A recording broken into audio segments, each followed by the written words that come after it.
အေးနေကြပါဦးဘာမှတော့မလုပ်ရသေးဘူး recording လုပ်နေကြအဲ့မှာကျွန်တော် group ထဲကို edit file လေးတစ်ခုထည့်ပေးလိုက်တယ်တစ်ချက်ဖွင့်ကြည့်ပါဦး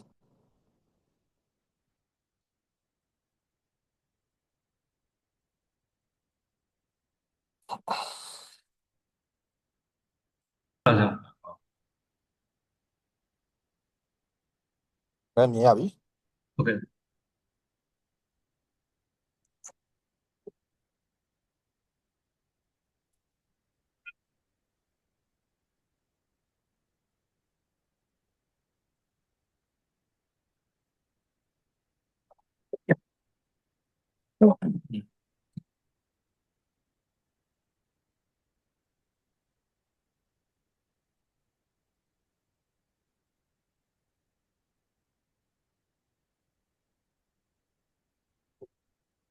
ကိုအောင်ဟန်ကြီး 2D analysis ကိုလုပ်တယ်လားခင်ဗျားဆရာကတော့ 2D analysis ကိုလုပ်တယ်လားဟုတ်ရပါတယ်ဆရာခင်ဗျာဟုတ်ကဲ့ဟုတ်အဲ့ဒါဆိုရင်ဒါလေးကို minimize လုပ်ပြီးတော့နောက်ထပ် edit တစ်ခုထပ်ဖွင့်ပြီးသွားလို့ရှိရင်ပေ14ပေမြင့်တဲ့ column ပြီးရင်ပေ20ရှည်တဲ့ bin ပြီးရင်14ပေမြင့်တဲ့ column အဲ့ဒါမှအောက်ခြေနှစ်ဖက်ကို fix နဲ့ပေးမယ်ပြီးရင် B ကနေပြီးတော့ point လောက်က tan kip horizontal tan kip ပေးမယ်အပေါ်မှာ UD လောက်ကကြတော့ UD လောက်ကကြတော့3 kip per feet လောက်ပေးမယ်3 kip per feet လောက်ပေးမယ် frame လေးတစ်ခုပဲလုပ်မယ်ဟုတ်ကဲ့ဆရာခင်ဗျာဟုတ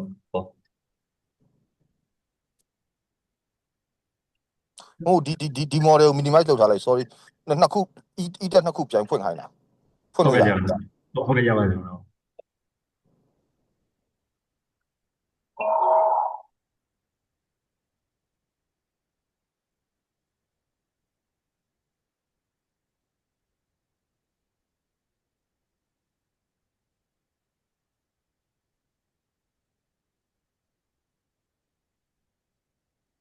ဟုတ်ပြီ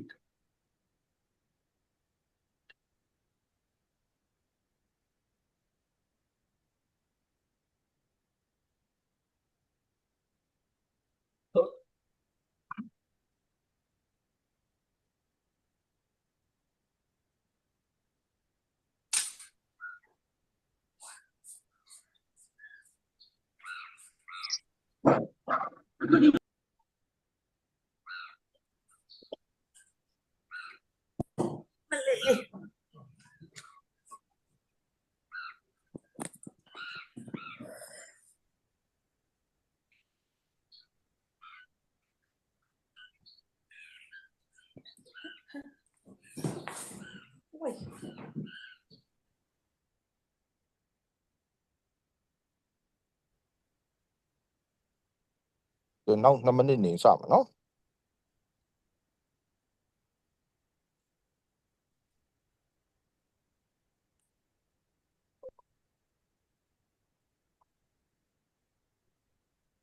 and say yes or no. Okay, my guy. Now, please listen to the recording and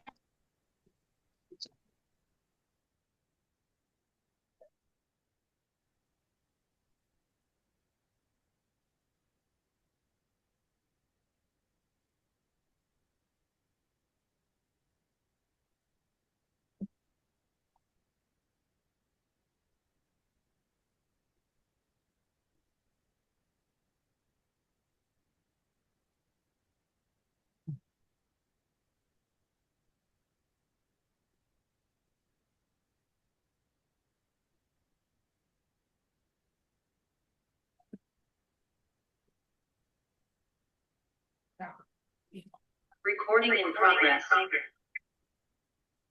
အဲ့ဒါဒီနေ့ဖို့စရအောင်နော် ဟုတ်ကဲ့ဟုတ်ကဲ့ဒီနေ့ကကျွန်တော်တို့ကဘယ်ကိုပြန်သွားကျင်တာလဲဆိုရင် computer analysis ကိုဘာလို့ချင်တာ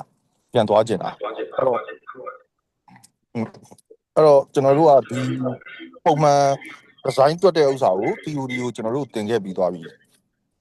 ဟိုနေ့အတန်အတားအကူရိုက်နေမယ်ဆိုရင်ဖိတ်ထားပြပါ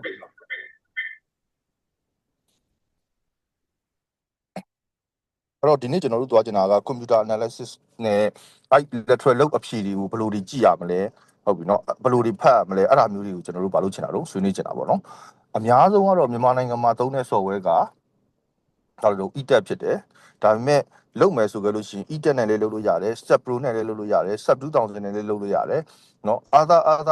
ပေါ် corresponding software တွေ ansys တို့เนาะ abacus တို့ဟလာကဘာမှာ software ကယာနဲ့ချီထောင်နဲ့ချီပြီးရှိတာဟုတ်အဲ့တော့ကျွန်တော်တို့ကဘယ် software သုံးပြဿနာမရှိဘူးဒါပေမဲ့ဘာတော့လုံနိုင်ရမလဲဆို analysis လုပ်နိုင်ရမယ်ပြီးရင်အဖြေကမှန်လားမှားလားဆိုတော့ကိုဘာလုပ်နိုင်ရမလို့ဆုံးဖြတ်နိုင်ရမယ်ပေါ့เนาะအဲ့တော့အဲ့လိုမျိုးဆိုတဲ့အတွက်ကြောင့်မလို့ကျွန်တော်တို့ကဟိုလေအခုက seismic design ဆိုပေမဲ့လေ seismic design အတွက်ကိုမှ analysis နဲ့တွဲပြီးတော့ကိုကဘာလို့စဉ်းစားရမလဲအဲ့တော့ကျွန်တော်တို့ဘယ်အထိပြောချင်လဲဆိုရင် response pattern analysis အထိကိုတော့ response pattern analysis အထိကိုတော့ကျွန်တော်ဘာလို့သွားချင်တယ်ဒါပေမဲ့အဲ့လို response pattern analysis ကိုသွားဝင်ရတော့ကနည်းနည်းလေး computer analysis အကြောင်းကိုနည်းနည်းတော့ဘာလို့ဖို့လို့သိဖို့လိုတယ်နော်အဲ့တော့အခုကျွန်တော်တို့ကပထမအဦးဆုံးအနေနဲ့ software ထဲမှာဘာလို့တောင်းဆိုကြလို့ရှိရင် analysis လုပ်မယ်အဲ့လို analysis လုပ်တဲ့အချိန်မှာကျွန်တော်တို့တွက်နေတဲ့ structure က 2D structure လား 3D structure လား assumption ယူပြီးတော့တွက်ထုတ်ထားတာလားဒါမှမဟုတ်ဘာလို့တာလို့တကယ် actual အတိုင်းကိုဆွဲထားတာလားဒါပေမဲ့ဒီ software ထဲမှာဆွဲတဲ့ model ကိုဘာလို့ခေါ်လဲဆိုလို့ရှိရင် mathematical model လို့ခေါ်တယ်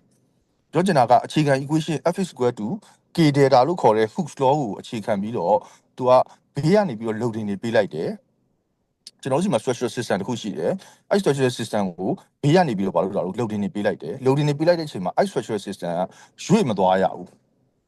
ဟုတ်ပြီနော်ရွေ့မသွားရဘူးဒါပေမဲ့ဘာတော့ဖြစ်လာမလို့ဆို deformation တွေတော့ဖြစ်လာမယ်ပြောချင်တာ system တစ်ခုလုံးမရွေ့သွားရဘူးကားတစ်စီးကမောင်းထွက်သွားရဆိုကြလို့ရှိရင်ရွေ့သွားလိမ့်မယ်အကယ်အဲ့လိုရွေ့သွားခဲ့လို့ရှိရင်သူ့စီမှာဖြစ်နေတဲ့ force က f=ma ပဲဖြစ်လိမ့်မယ်ပြောချင်တာက mass နဲ့ acceleration နဲ့ဘာလို့ဖြစ်လာလိမ့်မယ်ဒါပေမဲ့အခုကျွန်တော်တို့ကကြတော့ loading ပေးလိုက်လို့ရှိရင်ရွေ့မသွားရဘူးလို့ပြောရတဲ့ကြောင့်မလို့ကျွန်တော်တို့စဉ်းစားနေတာ f=k delta ဖြစ်တယ် k ဆိုတာကကျွန်တော်တို့စဉ်းစားနေတဲ့ structural system ရဲ့ stiffness ဖြစ်တယ် data ဆိုတာကကြတော့အဲ့ structural system မှာဖြစ်လာတဲ့ deformation ဖြစ်တယ်ဟုတ်ပြီနော်အဲ့မှာကိုကစာရွက်ပေါ်မှာတွက်မယ်ဆိုခဲ့ရင်အဲ့စာရွက်ကိုကျွန်တော်တို့က xy plane လို့ဘာလို့တာအရှုံးလုပ်လိုက်မယ်အဲ့လိုစာရွက်ကို xy plane လို့အရှုံးလုပ်လိုက်တယ်ဆိုကြလို့ရှိရင်ဒီ xy plane ပေါ်မှာကျွန်တော်တို့ရွေ့နိုင်တဲ့အရွေ့က3မျိုးရှိတယ် x တိုင်းရွေ့လို့ရတယ် y တိုင်းရွေ့လို့ရတယ်ဒါမှမဟုတ်အဲ့ xy plane ပေါ်မှာလဲလို့ရတယ်ဒါကြောင့်မလို့ကျောင်းမှာသင်တော့အခြေခံ equilibrium equation 3ချောင်းဆိုပြီးတော့ summation f=0 fy=0 နဲ့ summation mz=0 ဆိုပြီးတော့ကျွန်တော်တို့ဘာလို့တွက်တယ်နော်အဲ့ရနေပြီးတော့နောက်တစ်ဆင့်သွားလိုက်မယ်ဆိုခဲ့ရင် structure တစ်ခုကို analysis လုပ်ဖို့ရန်အတွက်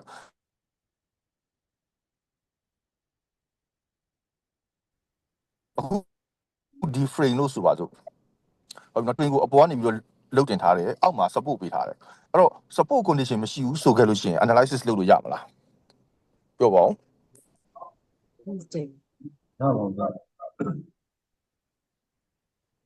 support condition မရှိဘူးဆို analysis လုပ်လို့ရလားမရဘူးလား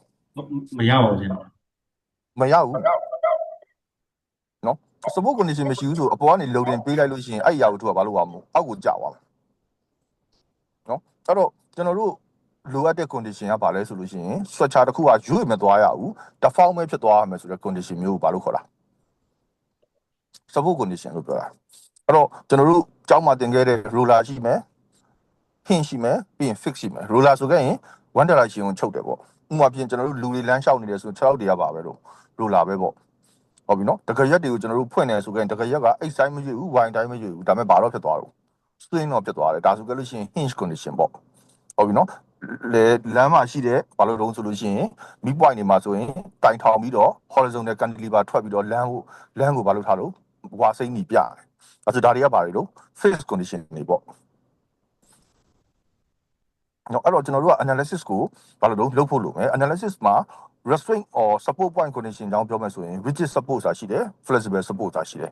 ဟုတ်ပြီနော် rigid support ဆိုတာကကြတော့ခုနကပြောတဲ့ pin တို့ hinge တို့ fix တို့ဘာလို့ပြောတာ rigid support လို့ပြောတာ flexible support ဆိုတာကြတော့ translational spring နဲ့ rotational spring ကိုဆိုလိုတာနော်အဲ့တော့ဒါကကျွန်တော်တို့ဘာလို့တော့ 2D မှာပဲ discuss လုပ်တယ်အဲ့တော့ technical terms နဲ့ပြောရမယ်ဆိုလို့ရှိရင် 2 dimension မှာ degrees of freedom ဘယ်နှခုရှိလဲလို့မေးကြလို့ရှိရင် degrees of freedom 3ခုရှိရလို့ဖြေရမယ်2 translation plus 1 rotation ပေါ့နော်အဲ့တော့တစ်ခါလေကြာရင် 2D analysis လုပ်ကြည့်ဖို့လည်းဘာလို့တော့လိုအပ်တယ်ဟလာ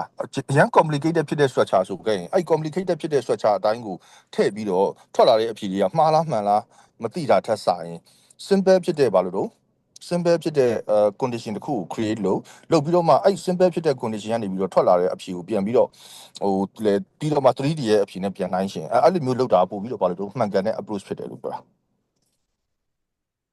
အဲ့တော့အခုဒီနေ့ကိုကျွန်တော်တို့ကဘာလုပ်ကြည့်မှာလဲဆိုကြလို့ရှိရင်ကွန်ပျူတာနဲ့ analysis လုပ်ကြည့်မယ် lateral force တွေဘယ်လိုဖြစ်လဲဆိုတာကိုကြည့်ကြည့်မယ်ပြီးသွားလို့ရှိရင်အဲ့ lateral force တွေကဘယ်သူတွေစီကိုဘယ်လောက်တွေရောက်သွားလဲဆိုတာကြည့်ကြည့်မယ်အဓိကကျွန်တော်တို့ကလက်ရှိကွန်ပျူတာကိုဘာမလုပ်ချင်ဘူးဒီဇိုင်းမလုပ်ချင်ဘူးကွန်ပျူတာနဲ့ဒီဇိုင်းမလုပ်ချင်ဘူးဒါပေမဲ့ကွန်ပျူတာကိုတော့ဘာအနေနဲ့သုံးမလို့ analysis အနေနဲ့တော့ဘာလို့တာသုံးမယ်လို့ပြောဟုတ်ပြီနော်ကွန်ပျူတာကို analysis လုပ်ဖို့ရန်အတွက်ဆိုတဲ့နေရာမှာကျွန်တော်တို့ဘာလို့တာသုံးမယ်ဒါပေမဲ့ design တွက်ဖို့ရန်အတွက်တရားမှာတော့ဘာဖြစ်ဘူးတော့မသုံးဘူးလို့ပြောကြည့်ကြည့်ရလားဟုတ်ရဲ့ဆရာ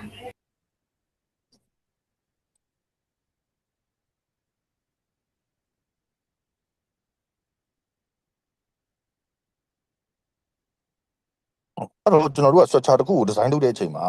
analysis လုပ်ရမယ် analysis လုပ်တဲ့အချိန်မှာ gravity analysis နဲ့ဟုတ်ပြီနော် lateral analysis ဆိုပြီးတော့နှစ်မျိုးပဲရှိတယ်။တော့အဲ့မှာ wind လို့ရှိတယ် seismic လို့ရှိတယ်လောလောဆယ် building အတွက်ဆိုရင်ပေါ့နော်အဲ့တော့ building တစ်ခုကိုကျွန်တော်တို့က prototype model လို့ခေါ်တဲ့ဘာလို့တောင်းဆိုကြလို့ရှိရင်သူ့ရဲ့တိုင်တွေဘာတွေကိုထည့်လိုက်တယ်နောက်ပြီးတော့ beam တွေဆွဲလိုက်တယ်ပြီးသွားလို့ရှိရင်တခါ select တွေဆွဲလိုက်တယ်ပြီးတော့ select ပေါ်မှာ loading တွေတင်တယ်နော်အဲ့တော့ load path ကိုပြောရလို့ပြောလိုက်လို့ရှိရင်select ကသူ့ရဲ့အချင်းအကျယ်ပေါ်မူတည်ပြီးတော့ select ကဘေးရဲ့ support ပေါ်ကိုမူတည်ပြီးတော့ select ပေါ်ကလုတ်တွေက business ကိုဘာလို့ပါတော့ G line အတိုင်းပဲလုတ်က transfer လုပ်သွားတယ်ပြီးတော့မှတခါဘေးကနေတစ်ဆင့် column C ကိုသွားတယ် column C ကနေတစ်ဆင့်အောက်ဆုံးမှာရှိတဲ့ reaction ကိုသွားတော့ပေါ့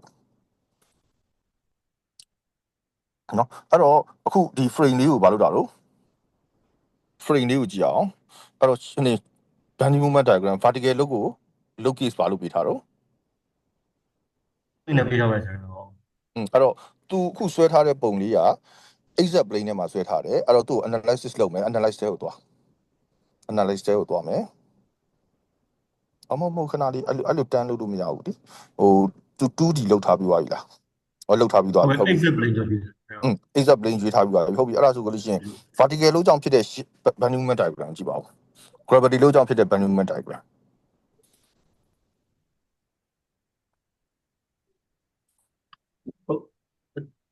ကျွန်တော်က vertical ရော gravity ရော line လုံးနေတာကျွန်တော်ပြီးထားအဲ့ဒါကြောင့်မလို့လေ low case ကိုခွဲပြီးတော့ပေးလို့ပြောတာ low case ကိုခွဲပြီးတော့ပေးเนาะပြန်လုပ်ချင်အောင်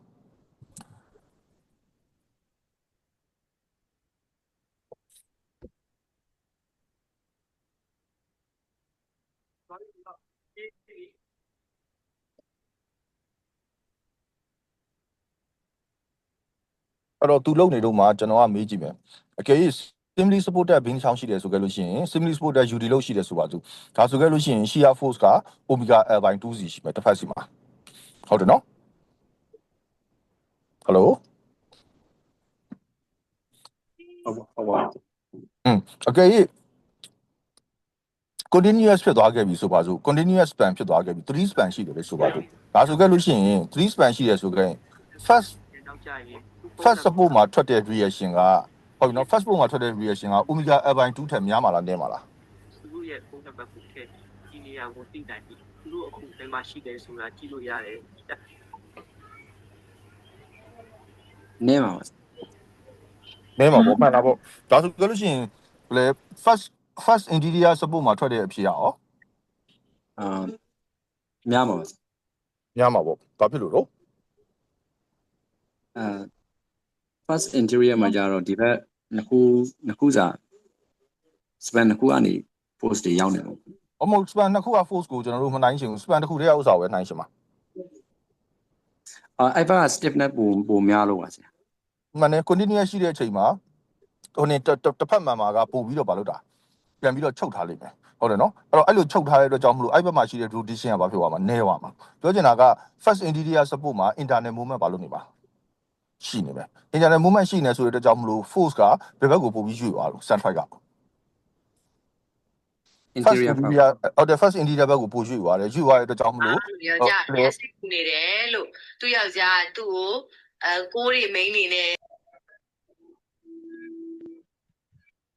အခုဒီမှာဆိုကြလို့ရှိရင်ကျွန်တော်တို့ gravity လို့ကိုပဲဘာလို့တော့ analysis လုပ်ထားတယ်လုပ်ထားတဲ့အချိန်မှာထွက်လာတဲ့ bending moment diagram နဲ့ shear force diagram ကိုဘာလို့တော့ပြထားတယ်ဟုတ်ပြီနော်အဲ့တော့ဒီမှာsoftware မှာပြတဲ့ shear force နဲ့ bending moment diagram ကတော့ကျွန်တော်တို့ ဘာလို့တောင်ဆိုလို့ရှိရင်မြန်မာနိုင်ငံမှာဆွဲတဲ့ပုံစံနဲ့ပြောင်းပြန်ဖြစ်တယ်ဟုတ်လားနော်ဒါပေမဲ့ column မှာထွက်တဲ့ bending movement ဆိုတာကကြတော့ဘယ်သူနဲ့တူရမလဲ column မှာထွက်တဲ့ bending movement ဘယ်သူနဲ့တူရမလဲ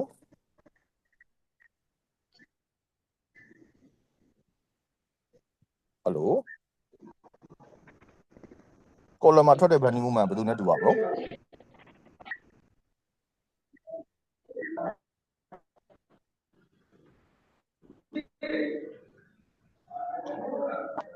ပုံမှန်အဖြစ်ဆိုရင် column မှာထွက်တဲ့ bending movement ကဟုတ်ပြီနော်ဘင်းရဲ့ end movement နဲ့ဘာလို့တာလုံးတူရမယ်ကြည့်အဲ့ဆိုလက်ထွက်ကြောင်းဖြစ်တဲ့ bending movement diagram လေးပြပါဦး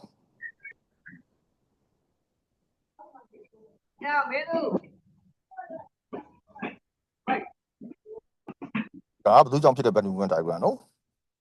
လက်ထွက်လို့ကြောင့်ဖြစ်တဲ့ bending movement diagram ပေါ့နော်အဲ့တော့ပြောရမယ်ဆိုရင်ကျွန်တော်တို့ကဒီတစ်ခါဟို 3D model ကိုသွားပါအောင် 3D model ကို run ထားလိုက် 3D model run ပြီးသားလား ပြပို့ရမှာမ ဒါ run ပြီးသားလား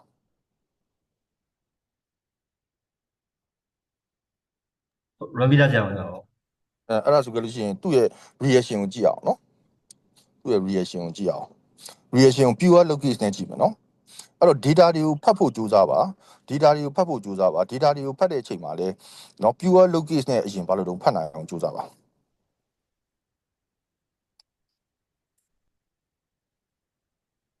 ကျွန်တော်ထင်တာတော့မ run ရသေးဘူးနဲ့တူတယ် run ရတယ်ဟုတ်ပြီဗျာ အဲ့ဆို run လိုက်ပါဦးဒါဆိုသူ analysis လုပ်တာကိုစောင့်နေလို့မှကျွန်တော်တို့ response pattern ကိုနည်းနည်းလေးရှင်းပြကြည့်မယ်နော်အဲ့တော့ response pattern analysis ဆိုတာက seismic ကိုသုံးတဲ့ analysis ပဲဒါပေမဲ့ तू ကဘယ်ကနေတွက်တာလဲဆိုရင် model analysis ကိုအခြေခံပြီးတော့ response pattern curve နဲ့ပြန်ဆွဲတာအဲ့တော့ response pattern curve ကတယောက်ကမေးခဲ့မယ်ဘာလဲလို့ပြောခဲ့လို့ရှိရင်ဟုတ်ပြီနော် site specific pattern လို့ခေါ်တဲ့အဲ့ကျွန်တော်တို့ design လုပ်မဲ့နေရာမှာရှိတဲ့ site မှာရှိတဲ့ data ကို data swine data နဲ့နော်ပြီးတော့ fault line ရဲ့အကွာအဝေးကိုမူတည်ပြီးတော့တွက်တာလည်းရှိတယ်ဟုတ်ပြီလားဒါမှမဟုတ်ဘာလို့တောင်ဆိုလို့ရှိရင်တနိုင်ငံလုံးစာအတွက်ကိုခြုံပြီးတော့တွက်ထားရတယ်ရှိတယ်အခု MMBC မှာပေးထားတဲ့ SS တို့ S1 တို့ဆိုတာတွေကဘာလဲဆိုကြလို့ရှိရင်အဲ့ response pattern data တွေကိုပေးထားတာပဲအဲ့တော့သူတို့ဘယ်လိုတွက်ထားလဲလို့မေးခဲ့လို့ရှိရင်သူက seismic fault line ကနေပြီးတော့ fault line တစ်လျှောက်မှာရှိတဲ့ distance အကွာအဝေးပေါ်မူတည်ပြီးတော့ကျွန်တော်တို့တမျိုးချင်းစီအတွက်ကို possible ဖြစ်နိုင်တဲ့ဘာတွေကိုလိုက်တွက်ထားတော့spectrum data တွေကိုဘာလို့တို့လိုက်တွက်ထားလဲအဲ့တော့ပြောရလို့ရှိရင်တနိုင်ငံလုံးအတွက်ကိုသူက size response pattern curve ကိုဟိုနင်းပေါ်မူတည်ပြီးတော့ဘယ်လိုပြောမလဲဟို fault line နဲ့အနီးဝေးပေါ်မူတည်ပြီးတော့ကျွန်တော်တို့ဘာလို့တို့တွက်ထုတ်ထားတဲ့သဘောပဲเนาะအဲ့ response pattern curve ကိုမှကျွန်တော်တို့တွက်ဖို့ရန်အတွက် response pattern analysis လုပ်ဖို့ရန်အတွက်ဘာနဲ့တွဲသုံးရမလဲဆိုကြလို့ရှိရင် model analysis နဲ့တွဲသုံးရမယ်model analysis ဆိုတာ dynamic analysis လို့ခေါ်တယ်။စာရွက်ရှိခဲ့လို့ရှိရင်စာရွက်ပေါ်မှာချရေးလို့ရတယ်။เนาะကျွန်တော်တို့သုံးတဲ့အခြေခံ equation က mu double dot plus cu dot plus ku equal to f40 ဆိုတဲ့ equation ဖြစ်တယ်။ပြန်ပြောမယ်နော်။အဲ့တော့အခုကျွန်တော်တို့သုံးတဲ့ equation ကပြောကြည့်အောင်ကျွန်တော်တို့သုံးတဲ့ equation က mu double dot plus mu double prime plus cu plus ku mu 40 ဟုတ်တယ်ဟို mu double prime မဟုတ်ဘူးเนาะဟုတ်လားကျွန်တော်တို့ math မှာကျွန်တော်တို့သုံးတာကprime ဆိုတာကဘာနဲ့ရှိတာလဲဆိုရင် distance လို့ခေါ်တဲ့ x နဲ့ရှိတာ divided by dx ကိုဘာနဲ့ပြောလဲဆိုရင် y prime ဆိုပြီးပြောတယ်เนาะနောက်တစ်ခုကကြတော့ဘာနဲ့ရှိတာတော့ time နဲ့ရှိတာเนาะtime နဲ့ရှိတာဟိုနေပေါ့ dx by dt ပေါ့ဟုတ်ပြီเนาะဒါမှမဟုတ် dy by dt ပေါ့ရတယ်ဘယ်သူ့ကိုပဲရှိအဓိက distance ကို time နဲ့ပြန်ရှိတာအောင်မှာဘာလို့ခေါ်တာ dot လို့ခေါ်တာเนาะဟုတ်တယ်အဲ့ဒါကြောင့်လို့ mu double dot plus cu dot plus ku equal to ဟုတ်တယ် f40 လို့ပြောရမယ်เนาะ prime မဟုတ်ဘူးเนาะအဲ့တော့ तू ကခေါင်းကိုအဲ့ equation ဘာလို့ခေါ်လဲဆို equations of motion လို့ခေါ်တယ်ပြောချင်တာဒီ equation နဲ့ motion ပုံစံမှန်သမျှကို तू ဖော်ပြလို့ရတယ်ဒီ equation ကအဲ့တော့တယောက်ကမေးမယ်ဒါဆိုကြလို့ရှိရင်ကျွန်တော်တို့ခေါင်းဖြစ်နေတာကားတစ်စီးမောင်းနေတာကိုဒီ equation နဲ့ဘယ်လိုဖော်ပြမလဲဘယ်လိုဖော်ပြမလဲဆိုကြလို့ရှိရင်သူ့ရဲ့ရှေ့ဆုံးမှာရှိတဲ့ mu double dot ဆိုတဲ့ formula ဖြစ်သွားလိမ့်မယ် u double dot ဆိုတာ acceleration ပဲအဲ့ဒါကြောင့်မလို့အဲ့ mu double dot ဆိုတာက f is equal to ma ဆိုတဲ့ကောင်ကိုပြောတာပဲ ဟုတ်ပြီနော်နောက်တစ်ခါပြီးတော့ CU dot ဆိုတာကကြတော့ C က damping U dot ကကြတော့ velocity ဖြစ်တယ်နောက်တစ်ခါ KU ကကြတော့ K ကပါတော့ stiffness U ကကြတော့ဘာဖြစ်တော့ displacement ဖြစ်တယ်နော်နောက်က effort ကိုတော့ forcing function ဆိုပြီးတော့ကျွန်တော်တို့ဘာလို့သတ်မှတ်တယ် forcing function ဆိုတာက force က time ပေါ်မူတည်ပြီးတော့ပြောင်းလဲနေတာလားမပြောင်းလဲနေဘူးလားပေါ့ဥပမာဖြင့် effort ဆိုတာကကျွန်တော်တို့စနင်းပေါ်မှာဘာလို့ဆက်လက်ပြားတစ်ချက်ပေါ်မှာကျွန်တော်တို့မီးစက်တစ်လုံးကိုတင်ပြီးတော့မောင်းလိုက်မယ်မောင်းလိုက်လို့ရှိရင်မီးစက်ကသူ့ frequency နဲ့သူခောက်တယ်လေပဲဒုတ်အဲ့ဒါမျိုးဆိုကြလို့ရှိရင်ကျွန်တော်တို့ကသူ့ကိုဘာလို့ခေါ်လဲဆိုရင် periodic load လို့ခေါ်တယ်ဟုတ်ပြီနော်အချိန်တစ်ခုမှတစ်ချိန်လာတယ်အချိန်တစ်ခုမှတစ်ချိန်လာတယ်အဲ့တော့အဲ့ကနေပြီးတော့ဖြစ်နေတဲ့ vibration ကကျွန်တော်တို့ရဲ့ flow slug ကိုဘာလို့တော့အချိန်ပေါင်းများစွာတုံးခါစေမယ်နောက်ဆုံးမှာသူတို့ frequency တစ်ခုတူသွားတာမျိုးဖြစ်ကောင်းဖြစ်နိုင်တယ်အဲ့လိုအခြေအနေမျိုးမှာ resonance ဆိုတဲ့ condition တစ်ခုဘာလို့တော့ဖြစ်လာတတ်တယ်နော်အဲ့တော့ခုနကပြောတဲ့ equations of motion မှာနောက်ကကောင်ကို0လို့ပေးလိုက်မယ်ပြောချင်တာ forcing function မရှိဘူးလို့ဆိုပါစို့ဟုတ်ပြီနော် forcing function မရှိဘူးလို့ဆိုပါစို့ဒါဆိုခဲ့လို့ရှိရင်အဲ့ forcing function မရှိဘူးဆိုခဲ့ရင်ကျွန်တော်တို့ဘာကိုရှာရမှာလဲဆိုတော့ free vibration လို့အဲ့ကောင်ကိုခေါ်တယ် free vibration ဆိုတာကကြတော့force မရှိဘဲနဲ့တော့အရာဝတ္ထုကမရွေ့နိုင်ဘူးပေါ့ဗျာဒါပေမဲ့ကျွန်တော်က pendulum လို့ခေါ်တဲ့ချိန်သီးတစ်ခုကိုကျွန်တော်ဘာလို့တော့ဆိုရင်ထိတ်ကအလုံးကိုကျွန်တော်ဆွဲပြီးတော့အပေါ်ကိုမြောက်ပြီးတင်ထားလိုက်မယ်ပြီးကြတော့မှကျွန်တော်လွှတ်ချလိုက်ဟုတ်ပြီနော်အဲ့လိုလွှတ်ချလိုက်လို့ရှိရင်အဲ့ချိန်ကြီးကသူ့ဘာသူဘာလို့နေလို့လွှဲနေမယ်အဲ့လို condition မျိုးကိုဘာလို့ခေါ်တာ free vibration လို့ခေါ်တာနော်အဲ့ free vibration ကနေကျွန်တော်တို့ဘာကိုတွက်ထုတ်လို့ရလဲဆိုကြလို့ရှိရင်ကျွန်တော်တို့စဉ်းစားနေတဲ့ဒီ structural system ရဲ့ဟုတ်ပြီနော် frequency တို့ PDF တို့ကိုဘာဖြစ်လို့ရတော့တွက်ထုတ်လို့ရတယ်အဲ့တော့ဘယ်လိုအခြေအနေမျိုးတွက်ကြလဲဆိုအချို့တွေကကျတော့တွက်ရလို့ရအောင် mu double dot plus ku equal to 0ဆိုပြီးတော့ပေးလိုက်တယ်ပေးလိုက်ပြီးတော့မှအဲ့ကနေပြီးတော့မှ eigen vector ကိုအခြေခံပြီးတော့ t equal to square root of m by k ဆိုပြီးတော့ဘာလို့တော့ကျွန်တော်တို့စဉ်းစားနေတဲ့ structural system ကိုဘာလို့တော့ပြန်တွက်တယ်ဟုတ်ပြီနော်အဲ့လိုတွက်ထုတ်တဲ့ဥစ္စာမျိုးကိုလုပ်လို့ရတယ်အဲ့လိုတွက်ထုတ်ခဲ့ရင်ဘာရလာလဲဆိုရင်မုတ်ရှိတ်တွေရလာတယ်မုတ်ရှိတ်တွေရလာတယ်တခါပြီးတော့ period တွေရလာတယ်ပြီးရင် frequency တွေရလာတယ်ဒီနေ့ကတော့ဖြည်းဖြည်းပဲနော်နည်းနည်းလေး complicated ဖြစ်လို့ဒါမဲ့အနည်းဖြစ်ပေါ့ဗျာတက်နိုင်တဲ့လောက်တော့နားထောင်ဖို့နော်အဲ့တော့အခုကျွန်တော်တို့ပြန်ပြောမယ်နော် mu double dot plus ku equal to 0လို့ကျွန်တော်တို့ထားလိုက်မယ်ပြောချင်တာက free vibration လို့အရှုံးလုပ်လိုက်မယ်အဲ့လိုအရှုံးလုပ်လိုက်တယ်ဆိုရင်အဲ့ free vibration ကနေပြီးတော့ဘာတွေကိုတွက်ထုတ်လို့ရတော့မုတ်ရှိတ်တွေကိုတွက်ထုတ်လို့ရတယ်အဲ့တော့မုတ်ရှိတ်ဆိုတာဘာလဲဆိုတော့မိခွန်းကိုဘာလို့တော့ပြန်ဖြေရရင်မုတ်ရှိတ်ဆိုတာ building ရဲ့ possible movement ကိုဘာလို့ခေါ်တာပဲမုတ်ရှိတ်လို့ခေါ်တာပဲနော်ကျွန်တော်ခလေးတွေကိုရှင်းပြတယ်လို့ရှင်းပြရဆိုလို့ရှိရင်ကျွန်တော်တို့မှန်ချက်တစ်ချက်ကိုကျွန်တော်တို့ဘာလို့တာယူလိုက်မယ်ယူပြီးတော့ကျမ်းမြေပေါ်ကိုပစ်ချလိုက်မယ်ဒါဆိုသူဘယ်လိုဖြစ်သွားမလဲကြည့်ပြောပါဦးမှန်ချက်တစ်ချက်ကိုယူလိုက်မယ်ယူပြီးတော့ကျမ်းမြေပေါ်ပစ်ချလိုက်မယ်အဲ့ဒါဆိုဘယ်လိုဖြစ်သွားမလဲပြေသွားပါမယ်ဆို 对吧？ စိတ်မှာဘာလို့တော့ကွဲထွက်သွားမလဲဟုတ်ပြီနော်အဲ့ကွဲထွက်သွားတဲ့အပိုင်းတွေတွေကအကြီးဆုံးအပိုင်းကပါပဲလို့မဟုတ်ဝမ်းပဲဟုတ်ပြီနော်ဒုတိယအကြီးဆုံးပိုင်းကမဟုတ်တူပဲတတိယအကြီးဆုံးပိုင်းကမဟုတ်3ပဲပြောချင်တာကမဟုတ်ဆိုတာက possible movement တွေအကုန်လုံးကိုဘာလို့ထားတာမဟုတ်လို့ပြောတာဟုတ်ပြီနော် possible movement တွေအကုန်လုံးကိုဘာလို့ပြောတာလို့မဟုတ်လို့ပြောတာအဲ့တော့ခုနကပြောတဲ့မဟုတ်1မဟုတ်2မဟုတ်3ဆိုတာကအဲ့ရွေးရှားမှုတွေထဲမှာဖြစ်နိုင်မှုအများဆုံး condition ကိုဘာလို့သတ်မှတ်တာမဟုတ်ပါဟုတ်တယ်ကျွန်တော်တို့အခုစဉ်းစားနေတာက vertical cantilever လေအဲ့တော့ပေတံရှိတယ်ဆိုကြလို့ရှိရင်ပေတံကိုဖြစ်စေဘောပင်ကင်ထားရဆိုဘောပင်ကိုဖြစ်စေအောက်ခြေကနေကင်ပြီးတော့ဘာလို့တော့လှုပ်ကြည့်လို့ရတယ်ဟုတ်ပြီနော်အကျယ်ကြီး distance လာတိုးမယ်ဆိုကြလို့ရှိရင်သူ့ရဲ့ movement possible movement ဘာပုံစံမျိုးဖြစ်မလဲဘာပုံစံမျိုးဖြစ်မလို့ triangle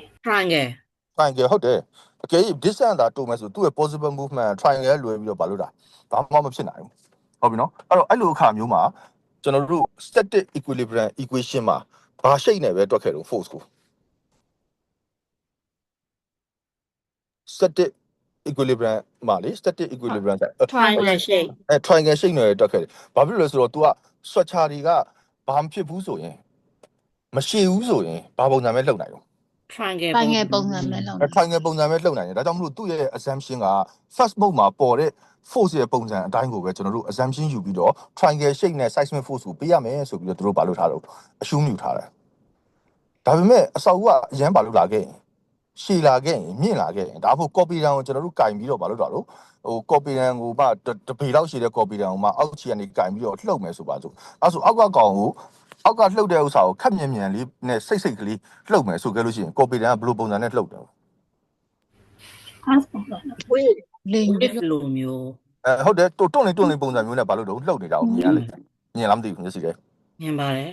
နော်အဲ့တကြောင့်မလို့အဲ့ဒါတွေကကြတော့အာသာမုတ်တွေဖြစ်လာပြီလို့ပြောတာ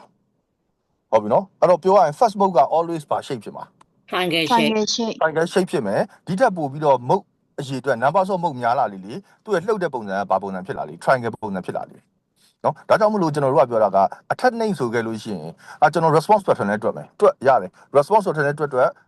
equivalent static force procedure နဲ့တွက်အဖြေကတစ်ခုနဲ့တစ်ခုနဲ့ဘာမှမဖြစ်ဘူးတိတိတတ်တာမကွာဘူးလို့ပြောတာကျွန်တော်ပြောတာနားလည်လားမသိဘူး ဟုတ်ကဲ့နော် နော်အဲ့ဒါကြောင့်မလို့အဲ့တော့ dynamic analysis ကဘာလုပ်နေတာလဲလို့ပြောခဲ့ရင် dynamic analysis က motion ကိုတွက်ထုတ်နေတယ်အဲ့လို motion ကိုတွက်တဲ့အချိန်မှာမှsingle degrees of freedom နဲ့တွက်တာမဟုတ်ဘဲနဲ့ကျွန်တော်တို့အဆောက်အဦက3 5တက်ရှိတယ်ဆိုကြလို့ရှိရင်သူ့ကို multi degrees of freedom နဲ့တွက်တယ်လို့ကျွန်တော်တို့ဘာလို့ရမလဲပြောရမယ်ဟုတ်ပြီနော် multi degrees of freedom နဲ့တွက်တယ်လို့ပြောရမယ်အဲ့တော့အဲ့ multi degrees of freedom နဲ့တွက်တဲ့အချိန်မှာမှအဲ့ထွက်လာတဲ့ motion နဲ့ frequency နဲ့ PDF တွေကိုမှတစ်ဖက်က response pattern curve က data ကိုပြန်ပြီးယူသုံးလိုက်တဲ့အချိန်မှာဘာတစ်ခုပြန်ထွက်လာ force တစ်ခုပြန်ထွက်လာဟုတ်ပြီနော်အဲ့တော့ကုတ်ကပြောထားတာတော့ဒီ response pattern analysis ကထွက်တဲ့ force က static ကထွက်တဲ့ force ကဘာမှဖြစ်အောင်မငယ်ရဘူးဆိုပြီးတော့ကုတ်ထဲမှာတပ်ပတ်ထားတယ်။နောက်တော့ဖြင့် response pattern နဲ့တွက်တဲ့အချိန်မှာထွက်လာတဲ့ force က static ထက်ဘာလို့တက်လို့ဆိုရင်ငယ်တတ်တယ်။ static ထက်နည်းတတ်တယ်။အဲ့လိုနည်းခဲ့လို့ရှိရင်အဲ့အဖြေကိုမယူနဲ့ static ကထွက်တဲ့အဖြေကိုယူပါဆိုပြီးတော့ static ကထွက်တဲ့အဖြေနဲ့90%နီးပါးလောက်တူတဲ့ကောင်နဲ့တွက်ပါဆိုပြီးတော့ကုတ်ကဘာလို့တော့သတ်မှတ်ပေးထားတယ်။အဲ့တော့ကျွန်တော်တို့ကတော့90%နီးပါးလောက်နေတော့ static က100ထွက်တယ်ဆိုရင် dynamic မှာလည်းဘာပဲထွက်ခိုင်းလိုက်တော့ 100 100ပဲထွက်ခိုင်းလိုက်တယ်အဲ့တော့အဲ့လို100ပဲထွက်ခိုင်းလိုက်တဲ့အခါကျတော့ဘာဖြစ်လာလဲဆိုကြလို့ရှိရင် force တစ်ခုကတူသွားပြီဒါဆိုတယောက်ကမေးလိမ့်မယ်ဘေးကနေပြီးတော့တွန်းတဲ့ force ဟုတ်ပြီနော်ဘေးတိုက် force ကအတူတူပဲဆိုပါစို့အဲ့ဒါဆိုလို့ရှိရင်ဘာလို့ဖို့ကျွန်တော်ပြောချင်တဲ့သဘောကတစ်မျိုးနဲ့တွက်နေတာတော့အဲ့တော့ဘာမတူဘူးလဲဆိုကြလို့ရှိရင် force distribution ကြတော့မတူဘူး static force ကကြတော့ always equivalent static force ကကြတော့ always အညီအမျှဘာလို့တာဖြတ်နေဟုတ်ပြီနော် dynamic force ကကြတော့ always အညီအမျှမဖြန့်ပဲနဲ့သူကပို့ပြီး stiff ဖြစ်တဲ့ member ကို force ကိုပို့ပေးတယ်နော်လေ stiff မဖြစ်တဲ့ member ကို force ကို short ပေးတယ်ပြောရရင် apply force ကတော့အတူတူပဲဒါပေမဲ့ဘာမတူလို့ force distribution ဟုတ်တယ် force distribution မတူဒါကြောင့်မလို့ခောက်ကသတ်မှတ်ထားတာက seismic zone 4မှာဆိုခဲ့ရင်ဟုတ်ပြီနော် seismic zone 4မှာဆိုခဲ့ရင်ဒါမှမဟုတ် irregular building ဖြစ်ခဲ့ရင်နော် irregular building တွေဖြစ်ခဲ့ရင် response pattern analysis လုပ်ရမယ်ဆိုပြီးတော့ဘာလို့ဒါလို့ပြောထားတာအခုကျွန်တော်တို့က plan တစ်ခုရှိတယ် flow plan တစ်ခုကိုကျွန်တော်တို့က lateral force ကိုပေးလိုက်တဲ့အချိန်မှာ static နဲ့ပေးခဲ့အဲ့ static ကအဲ့သူ့ရဲ့ frame အတိုင်းသူ့ရဲ့ system အတိုင်းအညီအမျှပဲဘာလို့တို့ဖြန့်ပြီးတော့သွားလိမ့်မယ်ဟုတ်နော်ဒါပေမဲ့ဟိုနေ့ကကြတော့ response pattern ကကြတော့ plan တစ်ခုရှိခဲ့ရင်ပေးလိုက်တဲ့ force ကိုအဲ့ plan မှာရှိတဲ့ member တွေရဲ့ stiffness ပေါ်မူတည်ပြီးတော့သူကဘာလို့ force ကိုဖြန့်လိုက်မယ်ဒါကြောင့်မို့ static ကထွက်တဲ့အဖြစ်နဲ့ dynamic or response pattern ထွက်တဲ့အဖြစ်နဲ့နည်းနည်းလေးကွာတယ်လို့ပဲကဲအခုဒီဥစ္စာကိုအောင်ခိုင်းဆိုဆက်ပြန် run ရအောင်ဆိုတော့ဒီက dynamic ထည့်ပြီး run မယ်တော့ပြန်ဖြုတ်လိုက်အခု dynamic ထည့်ထားလားမထည့်ထားလားကြည့်လိုက်ပါ dynamic ထည့်ထားပါလေကျွန်တော် တစ်ချက်အထဲဝင်ကြည့်လိုက်ပါဦး set left dynamic parameter ဆိုတာနော် set dynamic parameter ဆိုတာချက်တော့ပြန်ကြည့်ပါဦး analyze ထဲမှာအထဲထဲဝင်ကြည့်လို့ဗျာ motion ဘယ်နှခုတော့12ခု 12ခုဟုတ်ကဲ့ ဟုတ်ပြီအဲ့ဒါဆိုလို့ရှိရင်သူ့ရဲ့ motion data လေးတွေဖတ်ရအောင် display တွေက show table တွေက ဟုတ်တယ် model information model mass participation ratio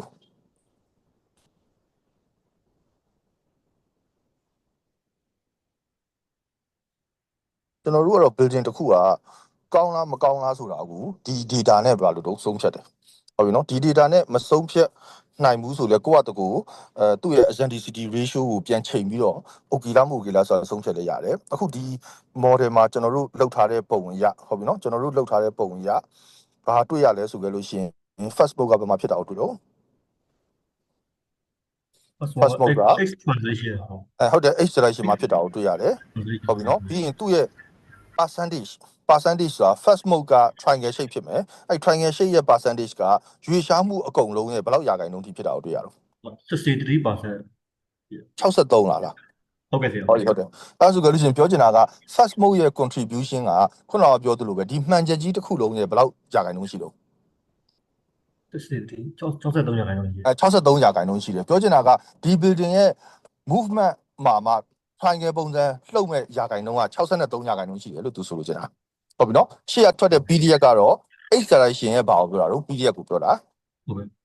နော်အဲ့တော့ acceleration ရဲ့ PDF က 0.8 second ဆိုတော့ဒီအစာအုပ်က8ထက်အစာအုပ်လားမသိဘူး8ထက်အစာအုပ်ဆိုတော့ကြောင့်မလို့ 0.8 second ဆိုတော့မစိုးဘူးလို့ပြောလို့ရတယ်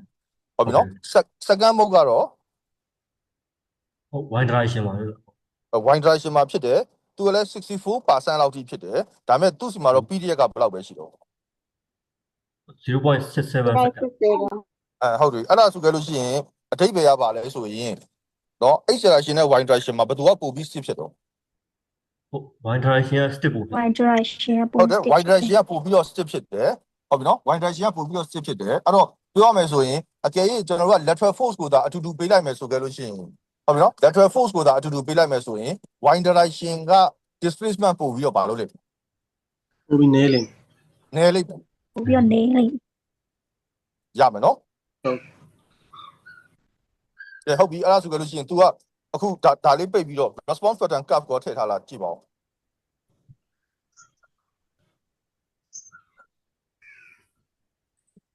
မထည့်ထားသေးဘူးဆရာ မထည့်ထားသေးဘူးเนาะအဲ့တော့ပြောရလို့ရှိရင် तू က dynamic analysis ကိုတော့ထည့်လုပ်ထားတယ်ဒါပေမဲ့ response pattern curve ကိုတော့မထည့်ထားသေးဘူးဟုတ်ပြီအဲ့ဒါဆိုပထမဆုံးကျွန်တော်တို့ reaction ကြည့်အောင် reaction ကို pure locus နဲ့တစ်ခုချင်းစီနဲ့ကြည့်မယ်နောက်ဆုံးခဏကိုသွားမယ်အောက်က table ကိုသွားမယ် no အောက်က table ကိုသွားမယ် table နဲ့ကြည့်မယ်table ထဲမှာ reaction ကိုသွားမယ်ပြီးသွားလို့ရှိရင် dead load SCL wall load live load တစ်ခုချင်းစီယူမယ်ဒီအပေါ်ကောင်အကုန် click ထားမယ်အကုန်ကာစာဆွဲချတာဟုတ်တယ်ဒီထဲမှာတော့ pure load case တစ်ခုချင်းစီယူမယ်lateral load တွေကိုမယူနဲ့အောင် vertical load ကိုပဲအရင်ကြည့်အောင် live load ရဲ့ SCL ရဲ့ dead ရဲ့ SCL wall load ကပါသေးလား wall load ပဲပါတယ် ဟုတ် wall အောက်မှာလေရပြီ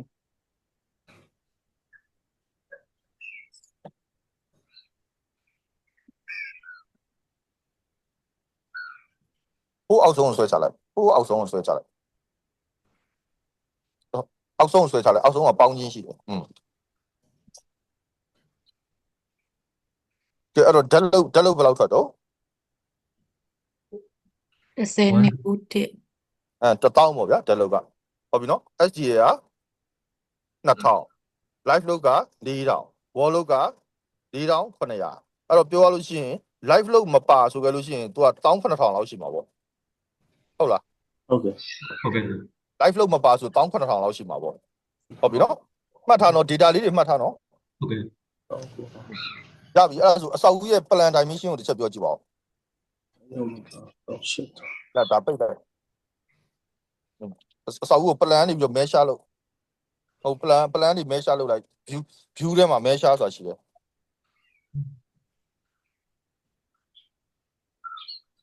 မရှိ ဖြူရအောင်ပါလေဖြူတက် မရှိအောက်မှာ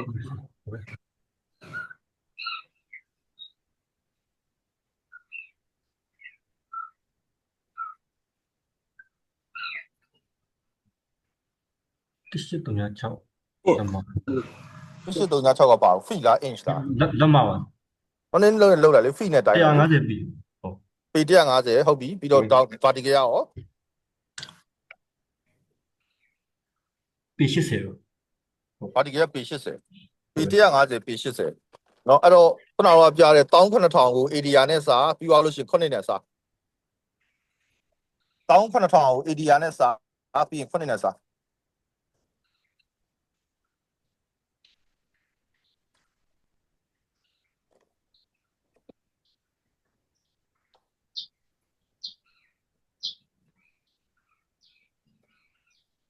0.2k ဆက်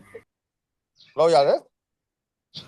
200ပေါင်းပါ200ပေါင်း200 အဲ့ဒါဆိုကျမ်းများဖြင့်သူ့ရဲ့ flow weight က200 pound per feet square လောက်ရှိတယ်လို့ပြောတာဟုတ်ပြီနော်ဒါဘယ်သူမပါတော့ လိုက်လုံးမှာပါ လိုက်လုံးမပါဒီ weight ကိုဒီ average flow weight ကိုကျွန်တော်ပြောချင်တဲ့သဘောကကျွန်တော်တို့က building တစ်ခုမှာ200ဒါမှမဟုတ်180ဒါမှမဟုတ်ဘာလို့တော့220အဲ့လောက်ထိပါဖြစ်လို့ရတော့ခံမှန်းလို့ရတယ်တကယ် RC wall တွေများလေ average flow weight ကဘာဖြစ်လေ နေလေ များလေဟုတ်ပြီနော် RC wall တွေနည်းလေ average flow weight ကဘာလို့တော့နည်းလေလို့ပြောရမယ်နော်အဲ့ဆိုလို့ရှိရင်19000ကဘာဖြစ်ရမလို့ကျွန်တော်တို့ရဲ့ seismic weight ဖြစ်ရမယ်ဟုတ်ပြီနော်ဒီ shear percent ကတော့ကျွန်တော်ထင်တာက5% လောက်ထွက်မှာပေါ့ကဲတစ်ချက်ကြည့်အောင် shear percent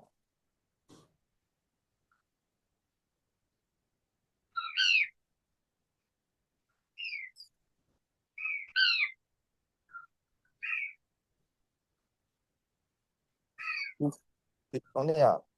အဲ့အကောင်ကဘယ်ကနေអော်လာတော့ set it ဒီ load definition တွေက auto seismic load ရတယ်ဒီမှာတော့ weight use ကဘယ်လောက်ရှိတော့15000ရှိတယ်ဟုတ်ပြီနော် तू ကဘယ်ကနေစထားလဲတော့မသိဘူးပြောချင်တာက ground floor ကနေပြီးတော့စတယ်ဆိုရင် तू က ground floor level မှာရှိတဲ့ beam တွေနဲ့ ground floor level အောက်မှာရှိတဲ့ column တွေရဲ့ weight တွေကိုဘာမှဖြစ်ဘူးလို့မယူဘူးကျွန်တော်တို့ခုနကတွက်ထားတဲ့19000ဆိုတာကပါတော့အပြည့်လို့ပြောတာဟုတ်တယ်နော်အဲ့တော့အခု तू က seismic ကိုဘယ်ကနေစထားလဲမသိဘူးကြည့်ကြည့်ပါဦး seismic data ဘယ်လိုထည့်ထားလဲဆိုတာကြည့်ကြည့်ပါဦး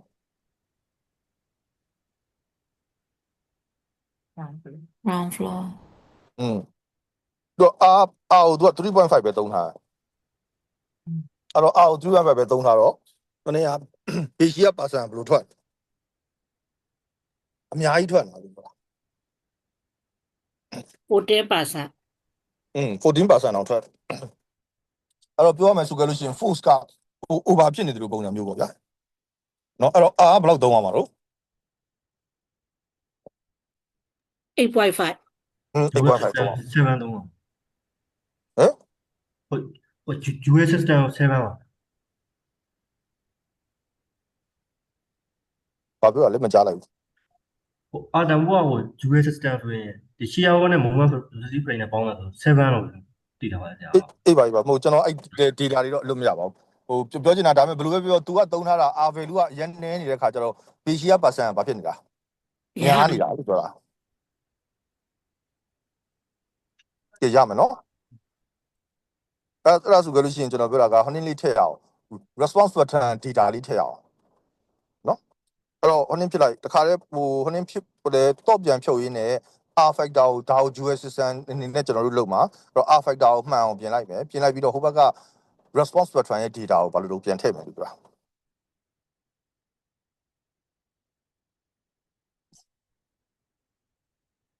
် R factor ကိုပြင်ခိုင်းတာလေအော်ဟုတ်ပြီပြင်ပြီးသွားပြီhoney နဲ့တော့ဟို approximate PDF နဲ့မတွက်နဲ့ဟိုအလဲအကောင်နဲ့တွက် program calculator နဲ့တွက်ဘာလို့ program calculator ကကြတော့ तू ကအပေါ်အကောင်ကြတော့ကျွန်တော်တို့ရဲ့ building က square shape ဆိုကြရင်တွက်လို့အဆင်ပြေတယ်ဘာလို့ square shape ဆိုရင် x ရော y ရောကတိတ်ပြီးပါဖြစ်ဘူးလို့မကွာဘူးဒါပေမဲ့ rectangular shape ဆိုကြလို့ရှိရင် x direction နဲ့ y direction မှာ PDF ဘာလို့တက်တော့ကွာတက်တယ်နော်အဲ့လို PDF ကွာဖို့ရန်အတွက် PDF ကွာတက်တဲ့အတွက်ကြောင့်မလို့အလဲက program calculator နဲ့တွက်တာပို့ပြီးတော့ဘာလို့ဒါအဖြေမှန်နဲ့နီးစပ်တယ်ကြရပြီ x ကော y ရော update လုပ်လိုက်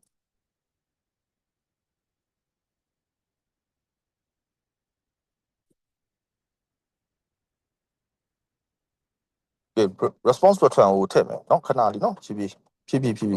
အဲ့ဒါလေးကနည်းနည်းရှင်းပြလိုက်အောင်ခဏလေးမရွေးနိုင်ဘူးလို့ပြော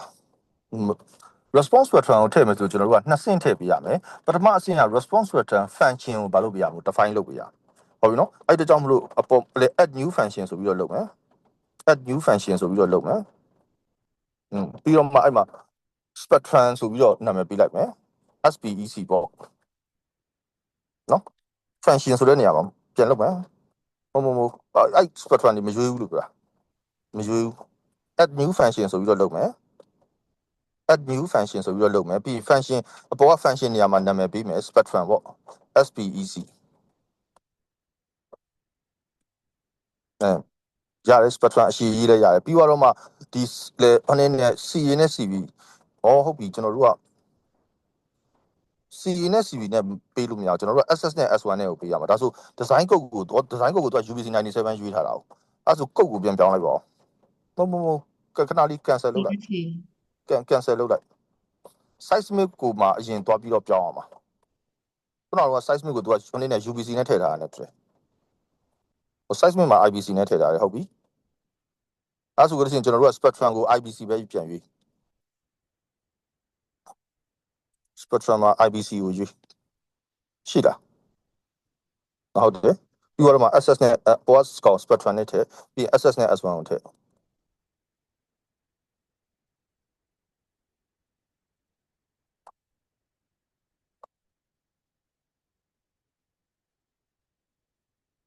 အဲ့ဒါဆိုရင်တော့မှားနေလိမ့်မယ်တိလားဘာလို့ဆိုတော့ဒီကသူတောင်းတာက SDS နဲ့ SD1 ကိုတောင်းတာ design spectrum ကိုတောင်းတာကျွန်တော်တို့ကခုန SS နဲ့ S1 ကကြတော့ design ကိုပြောတာမဟုတ်ဘူးလို့ပြောတာအဲ့တော့ကြောင့်ခုနက SSS1 နေပြန်ထွက်มาရ FV ပြန်တက် အခုက IBC 2006မရှိဘူးလားIBC 2006မရှိဘူးလားဒါ IBC 2006နဲ့ထည့်ထားတာပြီလေဟိုဒီ spectrum SDL SD1 တော့ အဲ့လာကြည့် ဒီ value နှစ်ခုကိုပြန်ထည့်ရမှာမဟုတ်ဒါပေမဲ့ခုနက spectrum ကိုရေးတော့အဲ့ထဲမှာ IBC 2006မရှိဘူးလားလို့ spectrum ဟုတ်ကဲ့ IBC 2006ကိုရွေးရင်တခါတည်း SSS1 ကိုတန်းတောင်းတယ်လို့ပြောတာကျွန်တော်မမြင်ရလို့မျက်စိရ ဟုတ်ပါတယ်ဆရာဟုတ်သူဒါဆိုကြလို့ရှိရင်ကျွန်တော်တို့က SSS1 ကိုတန်းထည့်ရုံပဲလို့ပြော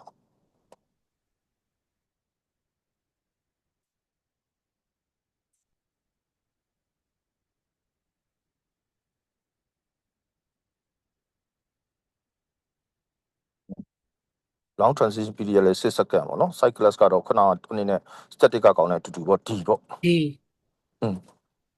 ရပြီအဲ့ဒါဆိုကြလို့ရှိရင် okay နှိပ်လိုက်လို့ရတယ်အဲ့တော့ spectrum က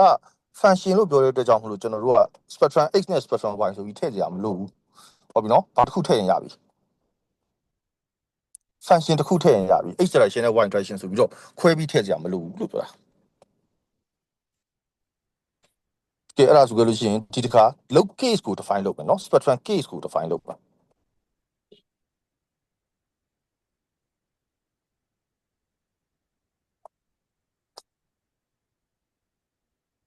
အဲ့တော့ကျွန်တော်တို့ spectrum X ဆိုပြီးတော့နာမည်ပေးမယ် spectrum X ဆိုပြီးတော့နာမည်ပေးမယ်နော် SPECX ပေါ့ SPECX ပြီးတော့ damping က 0.5% ဆိုတော့လောလောဆယ်တော့ RC building အတွက်ကို damping ကို 0.5% နဲ့ဘာလို့ကြတော့ယူတယ်ဟလာ steel ဆိုကြလို့ရှိရင် 0.2 or 0.3% 2% or 3% ယူတယ်เนาะဒါပေမဲ့မနက်ကကျွန်တော်ဘန်ကောက်ကတယောက်နဲ့စကားပြောပြတာကြတော့ဘန်ကောက်က professor တွေကဒီ damping ratio ကိုနောက်တစ်ချိန်မှာ building တွေအတွက် RC building တွေအတွက်ကို short သုံးရင်ပို့ပြီးတော့ကောင်းမလားဆိုပြီးတော့သူတို့ဘာလို့စဉ်းစား discuss လုပ်နေကြတယ်ပေါ့နော်အဲ့တော့ damping ratio များတယ်ဆိုတဲ့အဓိပ္ပာယ်က energy absorption ပိုများတယ်ဆိုတဲ့အဓိပ္ပာယ်ပေါ့အဲ့တော့ကျွန်တော်တို့ကဒီဥစ္စာကို short ပြီးတော့သုံးလိုက်မယ်ဆိုရင်building ကိုရောက်လာမဲ့ force ကဘာလို့လဲပိုများလာနိုင်တာပေါ့နော်အဲ့တော့ခုလောဆယ်တော့ကုတ်တွေကတတ်မှတ်ထားတော့ RC ဆိုရင် 0.5 5% စတီးဆိုရင် 2% ပေါ့ဒါပေမဲ့အခုလက်တွေ့အနေထားမှာတော့စတီးတွေက damping တောင်ပို့ပြီးတော့များနေစတီး structure damping တောင်ပိုများသလိုပုံစံမျိုးဖြစ်နေတော့ဗျာ damping က material property လို့ကျွန်တော်တို့ကအရှုံးလုပ်တာဟုတ်เนาะဒါပေမဲ့ကျွန်တော်တို့အခုတွေ့လိုက်တဲ့အချိန်မှာကြာလို့ရှိရင်တော့ steel structure ကကြတော့ဟိုသူများတွေလို့ RC လိုမျိုးအတုံးလိုက်ခဲလိုက်လို့တာမဟုတ်ဘဲနဲ့เนาะသူက frame ကနည်းနည်းပို့ပြီးတော့ light ဖြစ်တဲ့အနေအထားတွေ့ရတယ်အဲ့လို light ဖြစ်တဲ့အနေအထားတွေ့ရတဲ့ခါကျတော့ဟိုသူ့ရဲ့အနေက movement or ရွေရှားမှုကပိုတော်မှပါလို့ RC တက်ဆိုင်ပိုပြီးကောင်းနေသေးတယ်လို့ပြောတာလက်ထွေလောက်တာတဲ့အချိန်မှာကဲထားပါတော့ဒါကနောက်ကျရင်ဆက်ပြီးဆွေးနွေးတာပေါ့နော်အဲ့တော့ model combination ဆိုတာကခုနကပြောတဲ့ထွက်လာတဲ့ mode shape တွေကိုပြန်ပြီးတော့ပေါင်းတာဖြစ်တယ်နော်သူ့ကိုတော့များသောအားဖြင့်ဒီမှာဆိုရင်တော့ CQC နဲ့ပဲပေါင်းတာများတယ် CQC ဆိုတာ quadratic method ပေါ့လေးတက်တင်ပေါင်းပြီးတော့ for loop ပြန်ရှာပေါ့နော်ပြီးရင် directional combination ဆိုတာကကြတော့ကျွန်တော်တို့လုပ်နေတဲ့ analysis က 3D analysis ကို 3D analysis ဆိုတဲ့အကြောင်းမလို့ x direction ဆိုရင်လည်း x direction နဲ့တက်ပေါင်းရမယ် y direction ဆိုလည်း y direction နဲ့တက်ပေါင်းရမယ်သူ့ကိုတော့များဆုံးသုံးတာတော့ SRSS လို့ခေါ်တဲ့ root mean square root နဲ့သုံးတာများတယ်ဒါကြောင့်မို့ဒါလည်းမှန်တယ်နော်အဲ့တော့ function နေရာမှာ spectrum ကိုယူမယ် function နေရာမှာ spectrum ကိုယူမယ်ဟုတ်ပြီ scale factor အဲ့တော့ scale factor ကတော့ပုံမှန်အားဖြင့်ဆိုရင် response spectrum ကိုသုံးခဲ့လို့ရှိရင် scale factor ကို g/r နဲ့ထည့်ရမယ်ဆိုပြီးတော့ကုတ်ကပြောထားတယ် အဲ့တော့ G binder နဲ့ထည့်လိုက်မယ်ထည့်လိုက်လို့ရှိရင် response pattern ရဲ့အဖြေထွက်လာမယ်အဲ့ response pattern ရဲ့ထွက်လာတဲ့အဖြေကို static ကထွက်လာတဲ့အဖြေနဲ့ကျွန်တော်တို့ပြန်နှိုင်းယှဉ်ကြည့်မယ်ပြန်နှိုင်းယှဉ်ကြည့်လို့မှ static ရဲ့အဖြေကများနေတယ်ဆိုကြလို့ရှိရင် G binder factor ကိုထပ်ပြီးတော့တိုးပေးရမယ်လို့ပြောရမလားမသိဘူးဒီ ရ ခု ပါ လောဆိုတော့ခုလောဆိုတော့ဗာနဲ့ရင်ထက် ကြည်ပါရ G binder နဲ့ထက် G ကဘယ်လောက်တုန်း 32.2 R ကဘယ်လောက်လဲ7 7 ဒါ unit ကပါတော့ give fee လား give inch လား 8 per second square ခုထည့်နေတာ give fee လား give inch လားလို့ပြော ကဖီ ဖြစ်ပြီပါနော် give fee ဆို 32.2 give inch ဆိုရင်ဟိုနေခဏလေးတော့ကျွန်တော်ဖုန်းလေးတကောခေါ်ကြရရှိလို့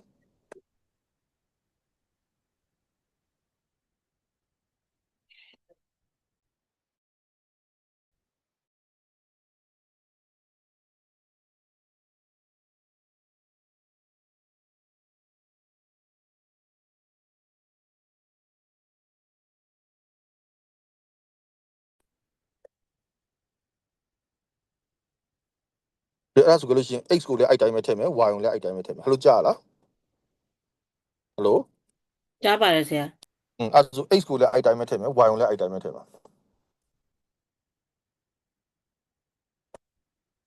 ဝိုင်းကြတော့နောက် function တစ်ခုပေါ်ရမှာလားဒီမှာဆက်ရမှာလားကျွန်တော် ဟုတ် function ကအတူတူပဲလေ function က function ကအတူတူပဲဒါပေမဲ့ uy မှာထည့်ရမှာပေါ့ ဟုတ် YouTube မှာလည်းဟုတ်ကဲ့ ဟုတ်တယ် YouTube မှာထည့်ရမှာပေါ့ sorry မဒါ spectrum x လား y လား နောက် main တစ်ခုပြရမှာပေါ့ spectrum wise ဟုတ်လေ spectrum x မှာတစ်ခု u1 ပဲထည့်ရမယ် spectrum x မှာ u1 ပဲထည့်ရမယ် spectrum y ကြတော့မှ u2 ထည့်ရမယ် case ကကြတော့ဘယ်နှခုဖြစ်ရမှာနှစ်ခုဖြစ်ရမှာလို့ပြောတာနည်းနည်းခဏပိတ်ထားလိုက်အေးလုံးကကြည့်လို့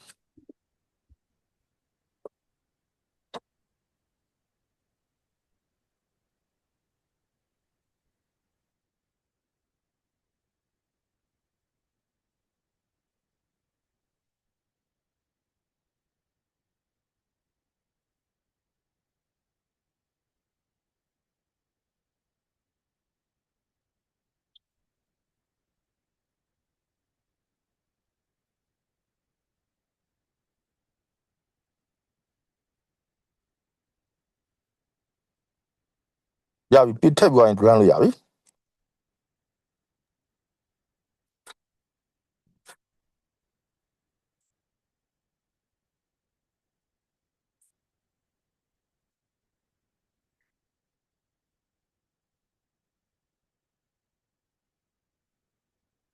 ဒီအဲ့တော့ဘ ഹു တုဒအနေနဲ့ကျွန်တော်တို့သူ run တာလေးကိုစောင့်နေတော့ဟိုဘက်ကဟိုနေ့လေးကိုပြန်သွားရအောင်ဟိုဘက်ကframe လေးကိုပြန်သွားရအောင် 2D frame ဟုတ်ပြီအဲ့ဆိုအဲ့ 2D frame မှာကျွန်တော်တို့ vertical လောက်ကို vertical လောက်ကြောင့်ဖြစ်တဲ့ reaction ကိုကြည့်ကြည့်အောင် support point မှာရှိတဲ့ reaction ပေါ့နော်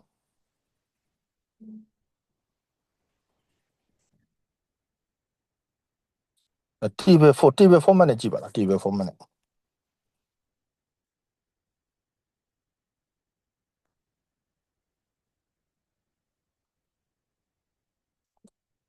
တင်ထားတဲ့ low case ကိုပဲကြည့်ရတယ်အဲ့တော့အခုဒီမှာကြည့်မယ်ဆိုကြလို့ရှိရင်အခု dead load ဆိုတာတော့အုံငွေကြောင့်ထွက်တာပေါ့ဗျာဟုတ်ပြီနော်အဲ့တော့ခုနကသူကတင်ထားတာတော့ gravity ဆိုပြီးတော့တင်ထားတယ် gravity ကကြတော့ဘယ်လောက်တင်ထားလဲ ဆရာ 2 kb ပါ fee နဲ့တင်ထားပါတယ်ဆရာ 2 kb ပါ fee နဲ့တင်ထားတယ်ပေ40အရှိရှိတယ်ဆိုတော့ तू က frame 20နဲ့ပါဆရာ အေးမဟုတ်ပေ20ရှိတယ်ဆိုတော့သူ့ရဲ့ total လောက်ကဘယ်လောက်တော့40 kb ပေါ့40 kb ဆိုတစ်ဖက်တစ် point စီမှာဘယ်လောက်စီထွက်မလဲ 20 kg ထွက်မှာပေါ့ဟုတ်တယ်နော်အဲကြောင့်မလို့အခု base point 1မှာဆို gravity ကြောင့်ထွက်တဲ့ကောင်ကဘယ်လောက်ထွက်တော့ fz က20ထွက်တော့ပေါ့နော်အဲ့တော့ fh တဲ့ fh ဆိုတော့ကျွန်တော်တို့ကဒီ plane frame ကိုကျွန်တော်မျက်စိနဲ့မြင်ကြည့်ပြီးတော့အပေါ်ကနေဖိလိုက်တယ်ဖိလိုက်တယ်ဆိုလို့ရှိရင် column တွေကဟုတ်ပြီနော် column တွေက vertical column တွေကအပြင်ဘက်ကိုရွေ့မလားအတွင်းဘက်ကိုရွေ့မလား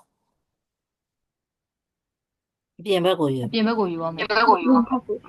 horizontally ဘယ်ဘက်ကိုရွေ့မလို့ အပြင်ကိုရွေ့ များသောအားဖြင့်တော့ तू ကအပေါ်ကနေဖိချလိုက်လို့ရှိရင်ဘင်းကကွေးသွားမယ်ကွေးသွားလို့ရှိရင်ဘင်းနဲ့ကော်လန်နဲ့ဆက်နေတဲ့ကော်လန်ကအပြင်ဘက်ကိုထွက်သွားမယ်ကော်လန်ကအပြင်ဘက်ကိုထွက်မယ်ဆိုရင် support point ကိုအတွင်းထဲကိုဘာလို့တွန်းသလိုပုံစံမျိုးဖြစ်မှာပေါ့ကျွန်တော်ပြောတာမြင်လားမသိသူ့ရဲ့ deflected shape ကိုကျွန်တော်တို့ဘာလို့ကြည့်ရမှာပြန်ဆွဲကြည့်ရမှာဟုတ်ပြီနော်အဲ့တော့ပြောမယ်ဆိုကြလို့ရှိရင်အဲ့ဆိုကော်လန်ကိုအရင်ပြန်စဉ်းစားကြည့်ကော်လန်က vertical ရှိနေရနေပြီးတော့အပေါ်ကလုံတင်လာတယ်ဆိုကြလို့ရှိရင်ကော်လန်ကအပြင်ဘက်ကိုကွေးမှာလားအတွင်းဘက်ကိုကွေးမှာလားအပြင်ဘက်ကိုကွေးမှာပါ ပြင်ဘက်ကိုကွေးမှာအပြင်ဘက်ကိုကွေးမယ်ဆိုကြလို့ရှိရင် reaction point မှာကြတော့ reaction point မှာကြတော့ तू ကဘယ်ထဲကိုတွန်းလာဖြစ်သွားမလို့ ထဲကိုရောက်လာမှာ ထဲကိုရောက်လာမှာဒါဆိုလို့ရှိရင်အတွင်းထဲမှာရှိတဲ့ဟိုနေ့က reaction ကကြတော့ तू နဲ့ပြောင်းပြန်ဖြစ်ရပါဟုတ်ပြီနော်အဲ့တော့ဘယ်အချမ်းမှာရှိတဲ့ reaction ကိုကြည့်မယ်ဆိုခဲ့လို့ရှိရင် तू ကx direction နဲ့ဆန့်ကျင်ဘက် x direction နဲ့ဆန့်ကျင်ဘက်ထွက်ပြီးတော့ minus နဲ့ထွက်ပြီးတော့ညာဘက်အချမ်းမှာရှိတဲ့ကောင်ကကြတော့ x direction တိုင်းဆိုတော့ plus နဲ့ထွက်လိမ့်မယ်လို့ပြောတာအဲ့တော့ဘယ် point က1လို့ဘယ် point က2လို့ point လေးပဲလေးခေါ်လိုက်ပါဦး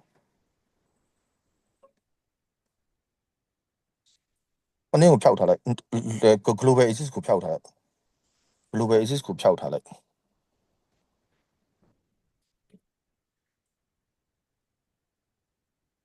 ီအဆိုခုန table ကိုပြန်ကြည့်ပါဦး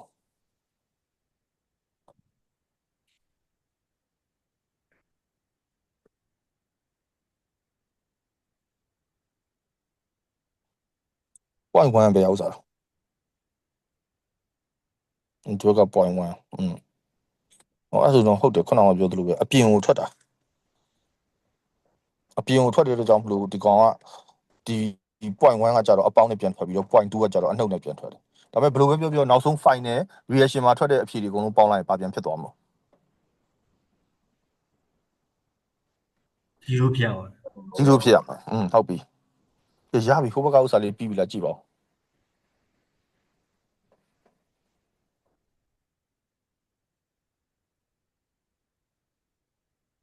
3D တစ်ချက်လို့လဲ 3D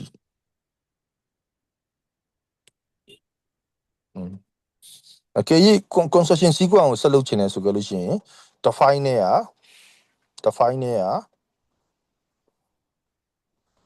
နော်ဆိုနေဘယ်ရောက်ပါ add sequential construction case ဟုတ်တယ်အဲ့ဒါကိုတစ်ချက်နှိပ်လိုက်နော်နှိပ်ပြီးသွားလို့ဆိုကြလို့ရှိရင်ရပြီဆက်စချင်းမှာ auto နဲ့ပဲအရင် run လိုက် okay နှိပ်လိုက်ပြီး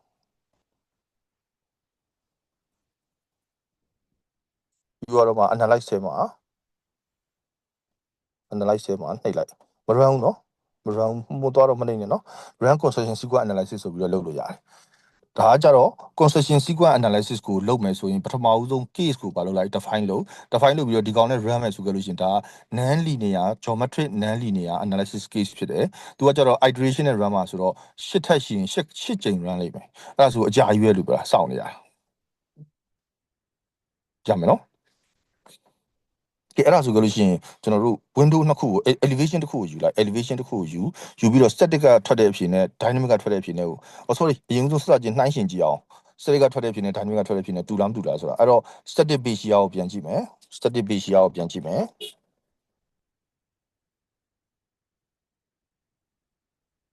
static base shear ဘယ်လောက်ထွက်လဲပြန်ကြည့်မယ်ပြီးရင်အဖြေရပြီဆိုရင်မှတ်ထားမယ်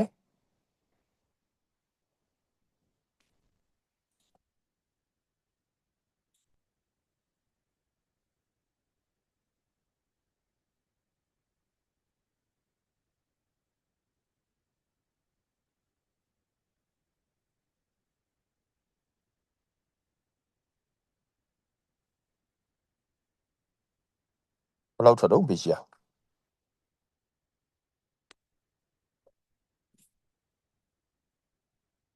တခုခုတော့မှားနေတယ်လို့အပေါ်ဥစ္စာ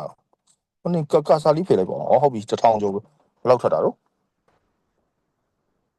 1186 7%နော်7%ဟုတ်ပြီအဲ့ဒါဆိုကြလို့ရှိရင်ဒီအဲ့အဖြစ်နှစ်ခုကိုမှတ်ထားနော်1186နဲ့1429 1186နဲ့1429အဲ့ဖြစ်နှစ်ခုကိုမှတ်ထားမယ်မှတ်ထားပြီးသွားလို့ရှိရင်ကျွန်တော်တို့ static ကထွက် sorry dynamic ကထွက်တဲ့ကောင်ကိုကြည့်အောင်dynamic ကထွက်တဲ့ကောင်ဟိုဖုန်းကိုမကြည့်နဲ့တော့လေ ကျန်တဲ့ case ကိုဖယ်ထားလိုက်တော့လေ spectrum case ကိုပဲဆက်လက်မှာဒါမှမဟုတ်ခဏကနေကြည့်လို့ရတယ်ခဏလေး reaction ကနေမကြည့်နဲ့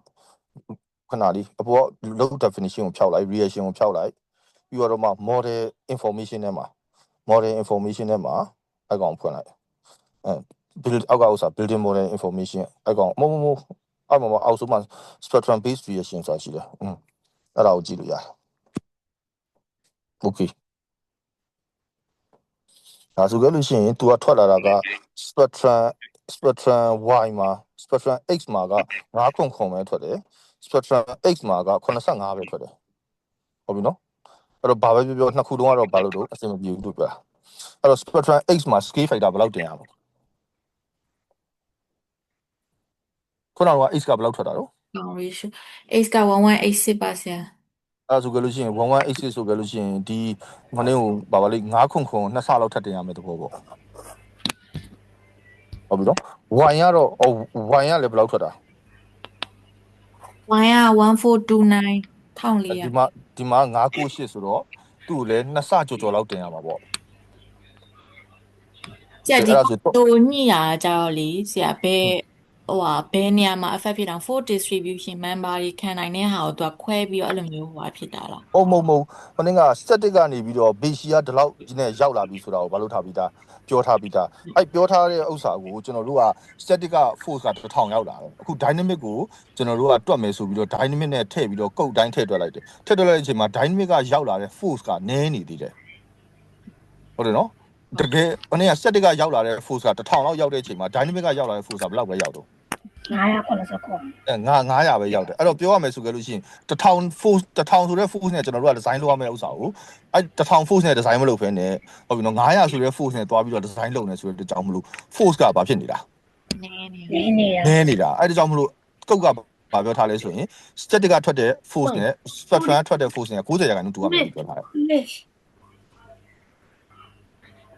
ဟုတ်ဆရာအဲ့ဒါတွေကို adjust လုပ်လိုက်လို့ရှိရင်member တွေမှာ affect ဖြစ်တာဖြစ်ပြီးတော့ member design တွေလိုတဲ့ဟာကိုပြန်ချင်းရမယ်တဘောမျိုးအဲ့လိုမှာ affect ဖြစ်တာ member design ကိုအရင်မလုပ်ရသေးဘူးလေ member design ကိုအရင်မလုပ်ရသေးဘူးပြောချင်တာ apply force ကို response pattern ကိုသုံးတော့မယ်ဆိုရင်ဒီလို apply force ကိုတူအောင်အရင်လုပ်ရမှရမှာလေဒီကောင် apply force ကိုပဲပြောချင်တယ်တော့အခုချိန်ထိက apply force ကိုပဲပြောနေကြလို့ပြောတာ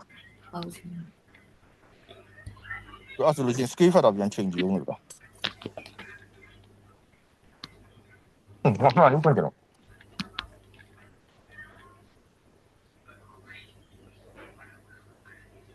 ဟုတ်ကဲ့တော့ရှောက်ကြည့်တော့အင်းကြီးတော့ရှောက်ကြည့်တော့ဟောဘူလေးတိတ်တော့တော်လို့ဥက္ကလာနဲ့ဟမ်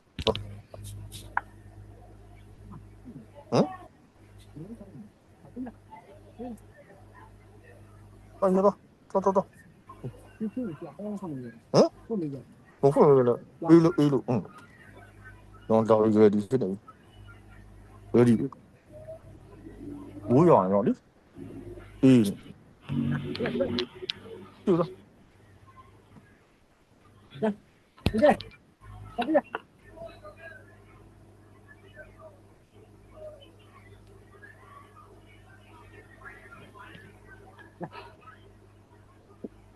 好吗？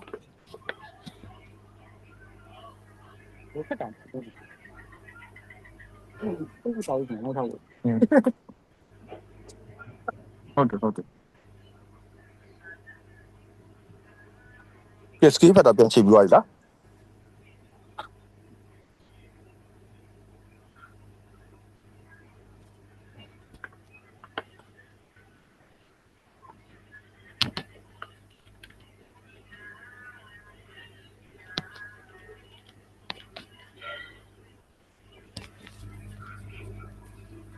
အခုဒီ project မှာဒီ building layout နဲ့ layout ပုံစံကကျွန်တော်ချပေးထားတာချပေးထားပြီးတော့ကျွန်တော်တပည့်က model လုပ်ထားသူ့ကိုတော့ကျွန်တော် size mate တွေပါထည့်မယ်လို့ပြောလိုက်တယ်ဒါပေမဲ့သူ့စိတ်ကူးနဲ့သူ R factor တွေပါရှောက်ပြီးတော့ထည့်ထားတာပေါ့နော်ပြောရရင် response pattern နဲ့မလုပ်ဘဲနဲ့ static နဲ့လုပ်လဲရပါတယ်ဒါပေမဲ့ဒီ building မှာ layout ကကျွန်တော်ချပေးထားတော့ building ကငကူကလေးကဘာလို့ပြီးသား symmetry ဖြစ်ပြီးသားလို့ပြောတာ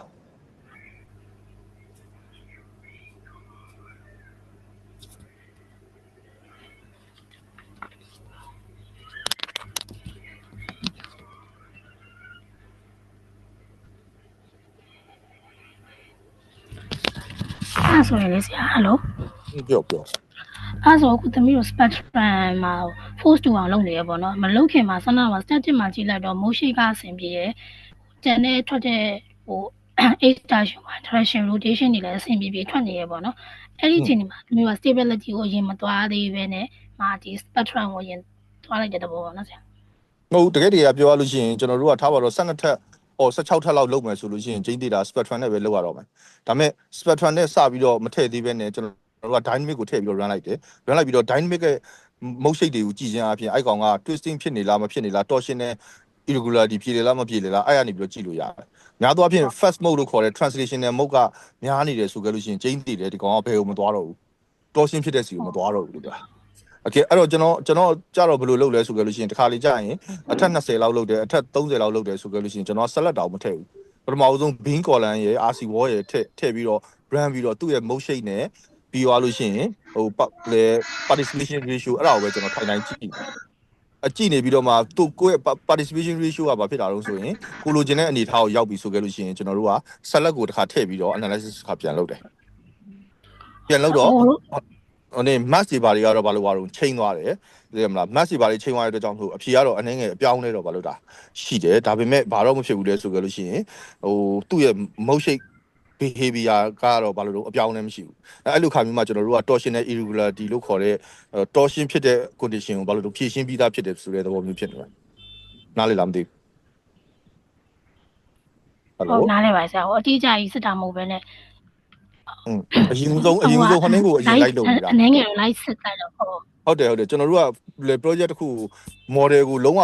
perfect ပြည့်စုံအောင်မထည့်ဘူးမထည့်ဘဲနဲ့စသချင်းမှာကျွန်တော်တို့က bean column frame တွေထည့်လိုက်တယ်ပြီးရင် RC shear wall တွေထည့်လိုက်တယ်ထည့်လိုက်ပြီးတော့သူ့ကိုအထက်20ဆို20ဆွဲထောင်လိုက်တယ်ဆွဲထောင်လိုက်ပြီးတော့မှ run ပြီးတော့ကျွန်တော်တို့က mouse shape ကိုပဲထိုင်ကြည့်တယ်ထိုင်ကြည့်ပြီးတော့အဲ့ mouse shape ကတိတ်မကြိုက်သေးဘူးဆိုကြလို့ရှိရင်ကျွန်တော်တို့ကဟိုတန်းတင်းနဲ့ဒီနားတင်းနဲ့ပြန်တောက်နေပြီးရင်လိုအပ်ရင် shear wall တွေဘာလို့တာထပ်ထည့်တယ်ပြီးကြတော့မှတစ်ခါဘာလို့တော့ select ကိုထည့်ဆွဲပြီးတော့ select ကိုထည့်ဆွဲပြီးတော့မှတစ်ခါလေးကြာလို့ရှိရင်အထက်အရမ်းမြင်လို့ရှိရင် select ကို membrane နဲ့ဆွဲပြီးတော့သူ့ပေါ်မှာပဲ superimpose dead load တို့ဘာလို့တော့ wall load ကိုပါ superimpose dead load တစ်ခုနဲ့တင်လိုက်တယ်တင်ပြီးတော့တစ်ခါပြန် run တယ်ပြန် run ပြီးတော့တစ်ခါသူ့ရဲ့ behavior ကိုပြန်ကြည့်တယ်ကြည့်ပြီးတော့နောက်ဆုံးသဘောကျပြီဆိုတော့မှဟုတ်ပြီနော်သဘောကျပြီဆိုတော့မှကျွန်တော်တို့က PDF ကိုလည်းကြိုက်ပြီး displacement လည်းကြိုက်ပြီးနော်ပြီးတော့ဟို motion အနေထားကိုလည်းကြိုက်ပြီးဆိုတော့မှသူ့ကို wall load ကိုအတိအကျလိုက်တယ်အဲ့ခါကြာလို့ရှိရင်နောက်ဆုံးထွက်လာတဲ့အဖြေကတိတ်ပြီးအပြောင်းလဲမရှိတော့ဘူးလို့ပြောချင်တာအထက်မြင့်ကို approach လုပ်တဲ့ analysis approach လုပ်တဲ့ concept ကအထက်မြင့်ကို approach လုပ်တဲ့ concept နဲ့မတူဘူးဟုတ်ပြီနော်အထက်မြင့်ကကြတော့စရဲအာခီပုံတိုင်း wall လုပ်တွေပါလိရှောက်ပြီးတော့တင်ပြီးတော့ run တယ်မလားဒါပေမဲ့အထက်မြင့်ကြတော့ကျွန်တော်တို့အဲ့လိုသွားလုပ်နေရင်နောက်ဆုံးထွက်လာတဲ့အဖြေကမှန်လားမှားလားမသိရင်ဘာမှမထူးဘူးလို့ပြောတာဟုတ်ကဲ့ပါဆရာဟုတ်အဲ့အကြောင်းအရာတွေကတော့ကျွန်တော်တို့ top building မှာ top building အလှည့်ရောက်လို့ရှိရင်လည်းထပ်ပြီးဆွေးနွေးတာပေါ့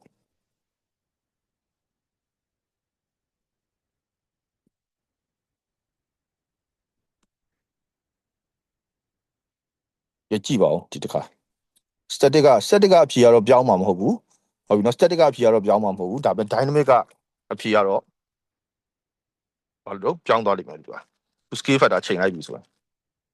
အဲ့တော့ dynamic ကိုပဲတစ်ခါလေးတန်းကြည့်လိုက်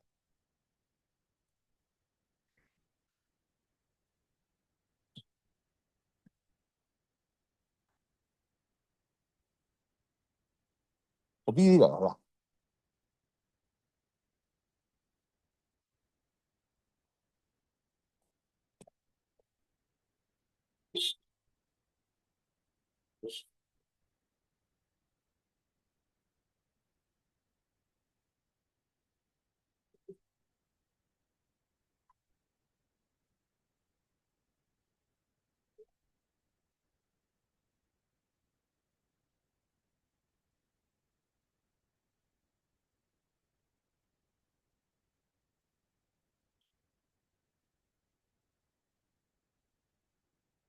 ကဲမှန်ပါပြီလား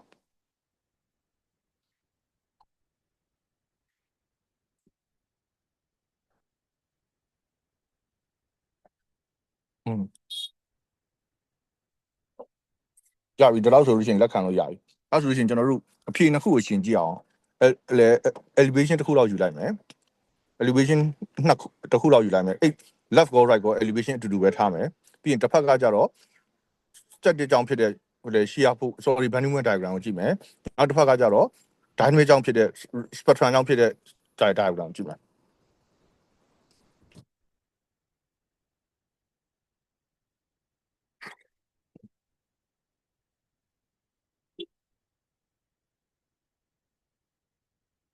အဲ့ပေါ့ခုရွေးထားတဲ့ frame က x direction လား y direction လားခုရွေးထားတဲ့ frame က x direction လား y direction လား one direction ပါဆရာ အဲ့ဆိုလို့ရှိရင် e to y နဲ့ကြည့်အောင်ပေါ့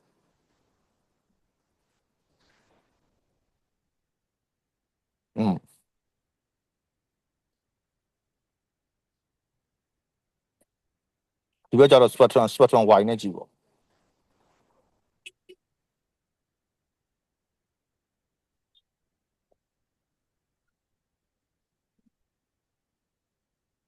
spectrum y ကို show value မလုပ်နဲ့အောင်းနေမဲ့လုပ်လိုက် shape နဲ့ပဲလုပ်လိုက်နှစ်ခုလုံး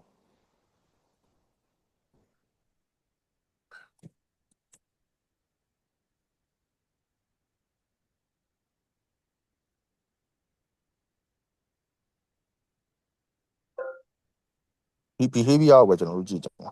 အဲ့တော့တကယ်ပြောရရင်ဒီ frame မှာထွက်တဲ့အဖြေကနည်းနည်းတော့ထူးဆန်းတယ်ဘာလို့ဆိုတော့ခဏနဲ့8နဲ့9လားတော့ B နဲ့ပါတော့ B နဲ့ D grade 1 elevation 1 prime ပါဆရာ elevation 1 prime မှာပထမ column နှလုံးပထမ column နှလုံးကတ်တဲ့အချိန်မှာထွက်တဲ့အဖြေကဘာလို့ဒါလေ frame ကမှန်တယ်ဒါပေမဲ့ဒီဘက်အချက်မှာထွက်တဲ့ကောင်ကကြတော့ဘာလို့ထူးထူးဆန်းဆန်းဖြစ်နေလဲဆိုတာကိုကျွန်တော်ဘာလို့စဉ်းစားလို့မရအောင်ပြောချင်တာ moment ကအလဲ point မှာလာများနေပြီးတော့ column ရှိတဲ့ point မှာဘာလို့တာလို့နည်းနေတာလို့ပြောတာနော်ကဲဒါပေမဲ့ဘယ်လိုပဲပြော spectrum ကိုကြည့်မှမယ်ဆိုလို့ရှိရင်တော့ spectrum ကဘာကြီးပဲထွက်လဲဆိုအပေါင်းကြီးပဲထွက်တယ်လို့ပြောတာ spectrum ကထွက်တဲ့ behavior ကလည်းဟိုနေမယ်ဒါဆိုကျင်းနေတာကဒီ frame မှာ shear wall ရှိတဲ့ပုံစံရှိတယ်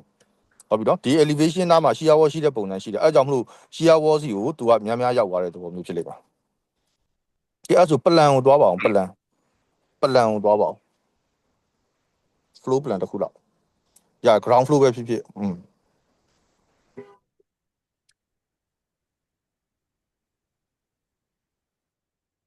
အဲ့တော့ကျွန်တော်တို့ကဟိုနည်းဖြစ်လိုက်ဟို banding diagram ဖြောက်လိုက်တော့wall တွေကို PR level များပေးထားလားမသိဘူး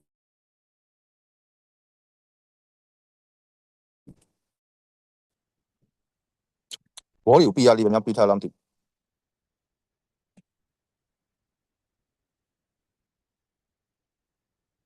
ပေးထားရနော်ဒါဆိုခဲ့လို့ရှိရင်ကျွန်တော်တို့ဟို PR level တွေကအတူတူတွေလားဟလား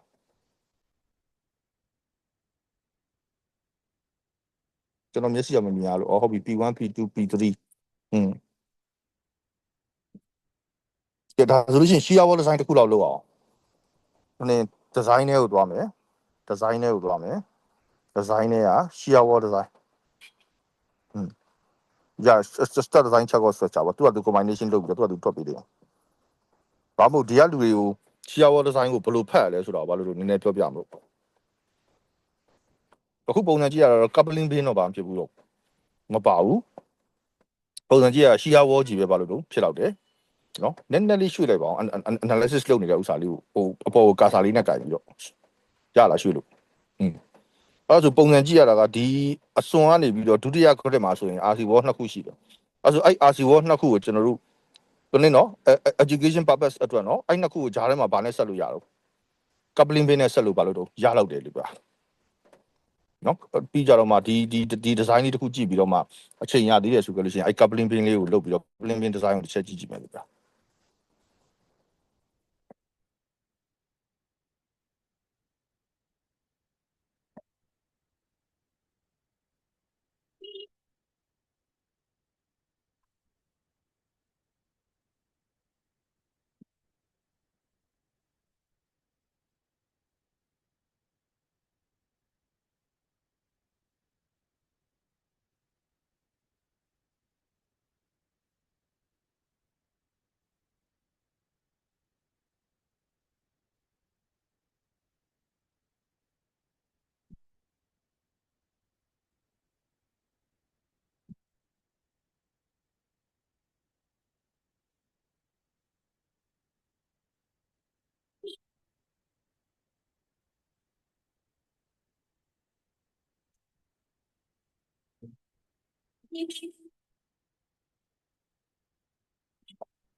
ကဲအဲ့ဆိုလို့ရှိရင်အရှီယာဝေါပေါ် regulate တင်ပြီးတော့နှိပ်လိုက်ပါ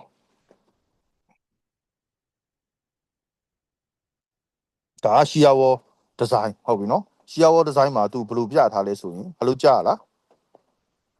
ဟယ်လို ဟုတ်ပါဆရာ ဟုတ်ကြပါဗျာ ရ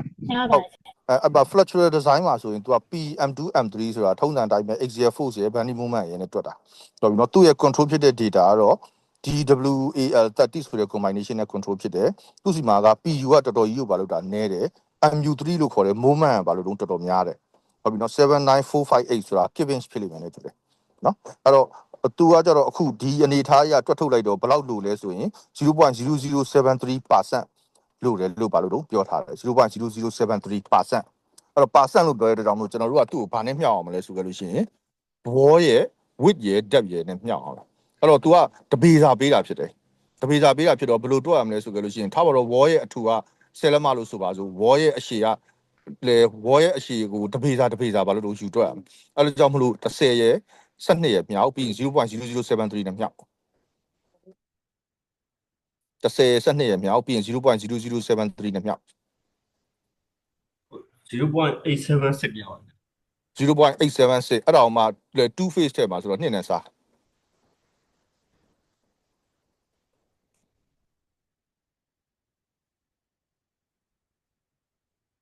2နဲ့စားတော့ဘယ်လောက်ရတော့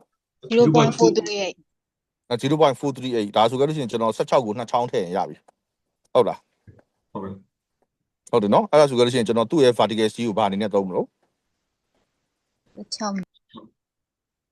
16ကို6ချားနဲ့သုံးပါ ဟုတ်ပြီ နော်ပြီးတော့အောက်မှာက horizontal C horizontal C က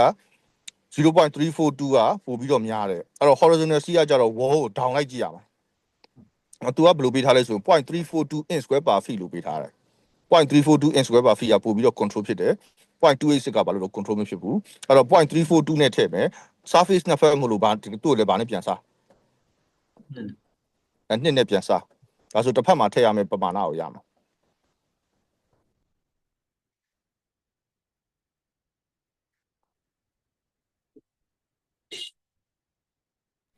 0.171 171ဆိုတော့10 milli နဲ့ထည့်မယ်ဆို 0.11 0.11ဆိုတော့2ချောင်းထည့်ရင် 0.22ဒါဆိုလို့ရှိရင်10 milli 2ချောင်းထည့်ရင်ဘာလို့ပြီလုံလောက်ပြီဒါဆိုလို့ရှိရင် horizontal C က T10 ကိုဘယ်လောက်ချားနဲ့ထည့်မလို့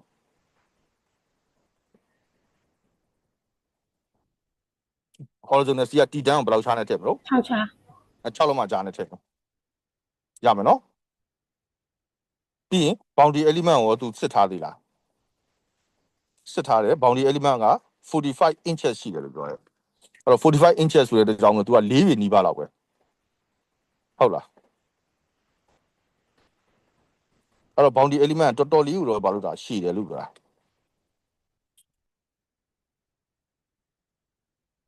နော် boundary element တော်တော်လေးကိုရှည်တယ်လို့ဘာဖြစ်လို့ပြောလို့ရတယ်အကယ်၍ boundary element ရဲ့ length ကိုဘာလို့ချင်လဲဆိုရင်တူချင်တယ်ဆိုရင်ဟုတ်ပြီနော်ဘောကိုနည်းနည်းလေးထပ်ပြီးတော့ဘာလို့ပေးရအောင်ထူပေးရမယ်ဒါမှမဟုတ်အစုံးနေမှာအန်းနေမှာဘာလို့ပေးရမလဲပိုထူပေးရမယ်လို့ပြောအဲ့တော့ boundary element ကိုတော့ तू ကဒီထဲမှာဘာမပြဘူးဟိုတန်ဘယ်လောက်ထည့်ရမလဲဆိုတော့မပြဘူးအဲ့တော့ boundary element ကိုကြည့်ကျင်တယ်ဆိုကြလို့ရှိရင်တော့သူ့ရဲ့ control ဖြစ်တဲ့ဘာလို့ဟိုတရက်ကတင်တဲ့အတိုင်းလေ control ဖြစ်တဲ့ axial force ကိုဘာလို့ပြီးတော့ယူပြီးတော့ AG upright C plus ASFY နဲ့ဘာလို့တွက်မယ်တွက်ပြီးတော့မှကွန်ကရစ်ကထမ်းတဲ့ပမာဏကိုနှုတ်ချပြီးတော့မှကျန်တဲ့ပမာဏကိုဘယ်သူကိုဆက်ထမ်းခိုင်းရမလို့ steel စတီးကိုဘာလို့တော့ဆက်ထမ်းခိုင်းရမလဲကဲနောက်တစ်ရှီယာဝတစ်ခုတော့ထပ်ကြည့်ပါဦး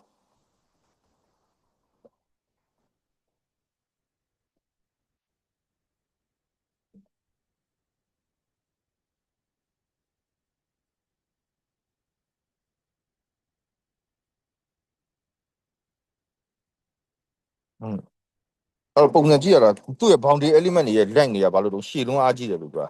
ဟုတ်ပြီနော်ဒါပေမဲ့ဟိုနေ့ကတော့ဟို combination ကတော့ကျွန်တော်တို့ဟိုဘယ်လိုပြောမလဲကွန်ပျူတာက generate လုပ်ထားတဲ့ combination ဆိုတော့ तू က load factor တွေဘာလို့တော့ပါနေတတ်တယ်လို့ပြောတာတကယ်လက်တွေ့ကြရင်တော့ကိုယ့်အတူ combination ပြန်ထည့်ရမှာပေါ့ ကဲအနေနဲ့ education purpose အနေနဲ့ဒါကိုပိတ်လိုက်တော့ elevation ဟိုနေကိုယူ elevation 6ကိုယူ elevation 6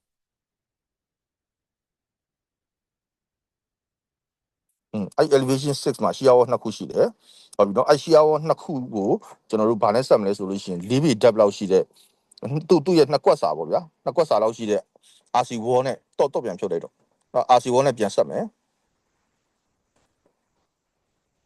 အဲ့တော့တလွာစာဆွဲမယ်ဆွဲပြီးသွားလို့ရှိရင်အဲ့ကောင် replicate လုပ်လိုက်မယ်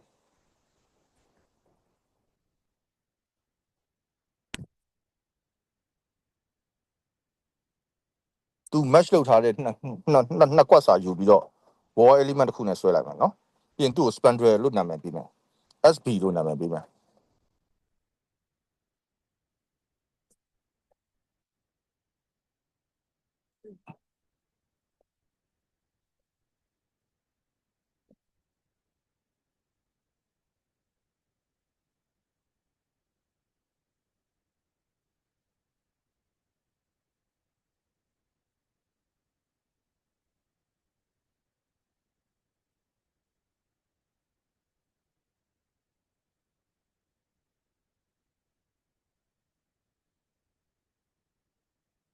အဲ့ဒါကိုဆက်လက်မှတ်ပြီးတော့ replicate လုပ်လိုက်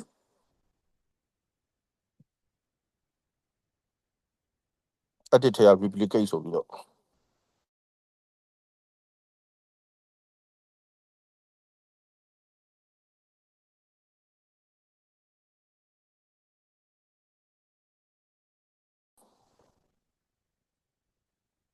မိတော့အဲ့ spandrel beam လို့နာမည်ပေးပါ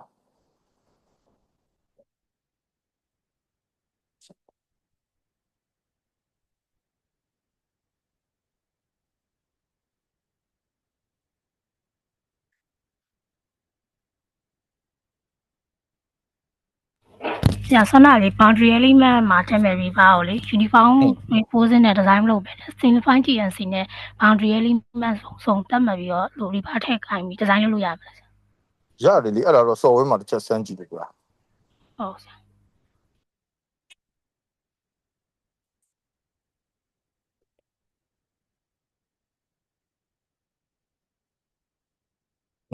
အဲ့ထည့်ပြီးသွားပြီဆိုလို့ရှိရင်ထုံးစံတိုင်းပဲခဏပြန်လုပ်မယ် analysis ပြန်လုပ်မယ်ပြီးသွားလို့ရှိရင်အဲ့တော့သူကခဏမရှိဘူးနဲ့တူနော် shear wall design ပဲလုပ်လိုက်လို့ရှိရင်သူကသူ spandrel beam design ထွက်လာလိမ့်မယ်ဟိုပြောရရင် coupling beam design ရဲ့လို့တက်မရှိဘူးဗျာ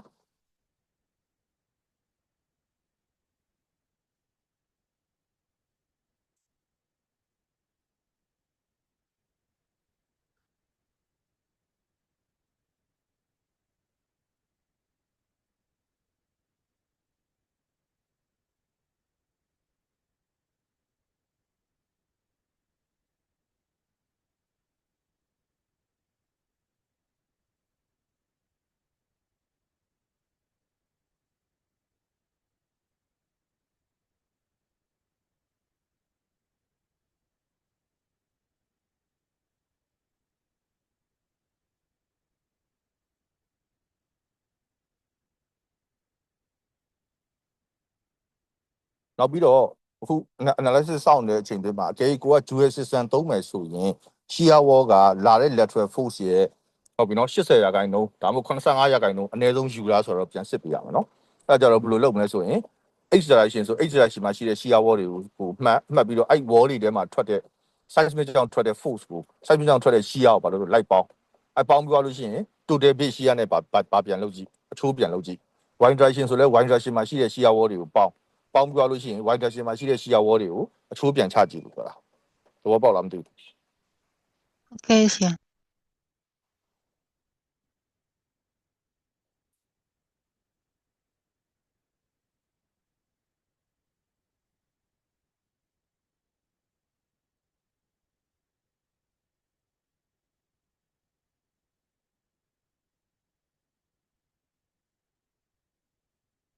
အခုက wall နှစ်ခုကနည်းနည်းလေးပါလို့ချားတဲ့အတွက်ကြောင့်မလို့အဲ့ beam က coupling beam လိုမျိုး diagonal စီထွက်ချင်လဲထွက်မယ်မထွက်ချင်လဲမထွက်ဘူးเนาะဒါကတော့ဘ ഹു တုဒအနေနဲ့ပါလို့ဒါ ပြောပြတာနောက်ကြတော့မှကျွန်တော်အခြား coupling beam ထွက်တဲ့ sorry diagonal C ထွက်တဲ့ model တစ်ခုလောက်ကိုဘာလို့တာလို့ထပ်ပြပြီးမယ်လို့ပြောတာနော်ရုံးမှာတော့ model တွေ560လောက်ရှိတယ်ဒါပေမဲ့ကျွန်တော်ကကြတော့တင်ထားလိမ့်မရှိတော့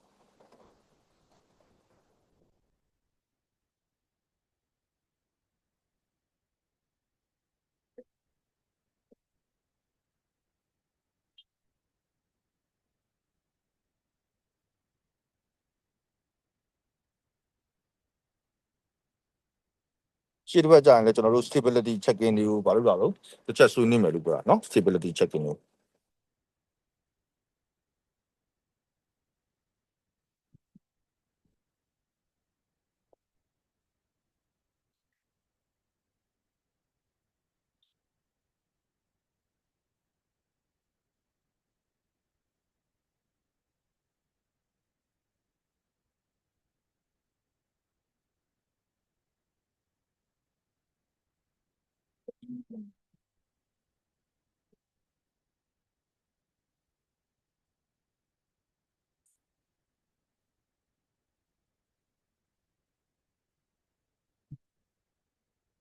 အဲ့တော့ကွန်ပျူတာနဲ့ဒီလိုတဆင်ချင်းစီပြပြီးဆွေးနွေးတာတော့ပို့ပြီးတော့ကောင်းတာပေါ့ဗျာဒါမဲ့လည်းကျွန်တော်က theory ကိုအရင်သိအောင်အရင်တင်လိုက်တာအဲ့တော့အခုကျွန်တော်တို့ special movement resisting frame design လို့ဘာလို့လဲကျွန်တော်တို့ဘာလို့ကြည့်အောင်လို့ပေါ့လုပ်ကြည့်အောင်မယ်အဲ့တော့ကွန်ပျူတာကိုလည်း design တွက်ခိုင်းကြည့်ရမယ်ပြီးရင်သူဘယ်လိုတွက်နာလဲဆိုတော့လည်းကျွန်တော်တို့ဘာလို့တော့လိုက်ပြီးတော့ checking လုပ်ရမယ်ကွာ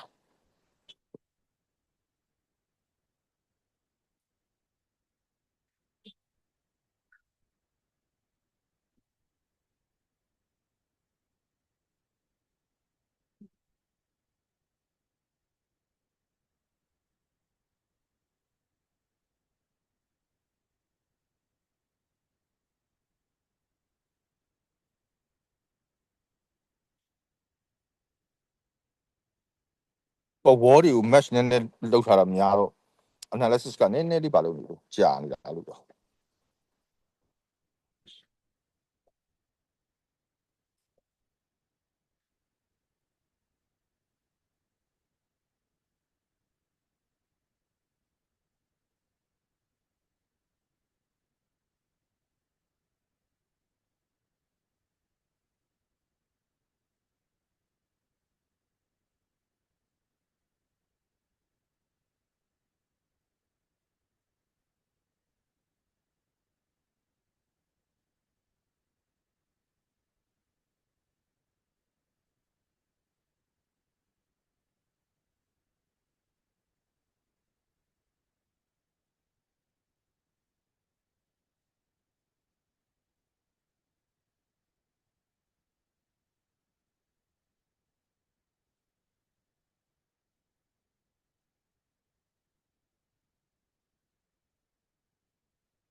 quantum beam design ကို regulate ထောက်ပြီးတော့ကြည့်ကြပါဦး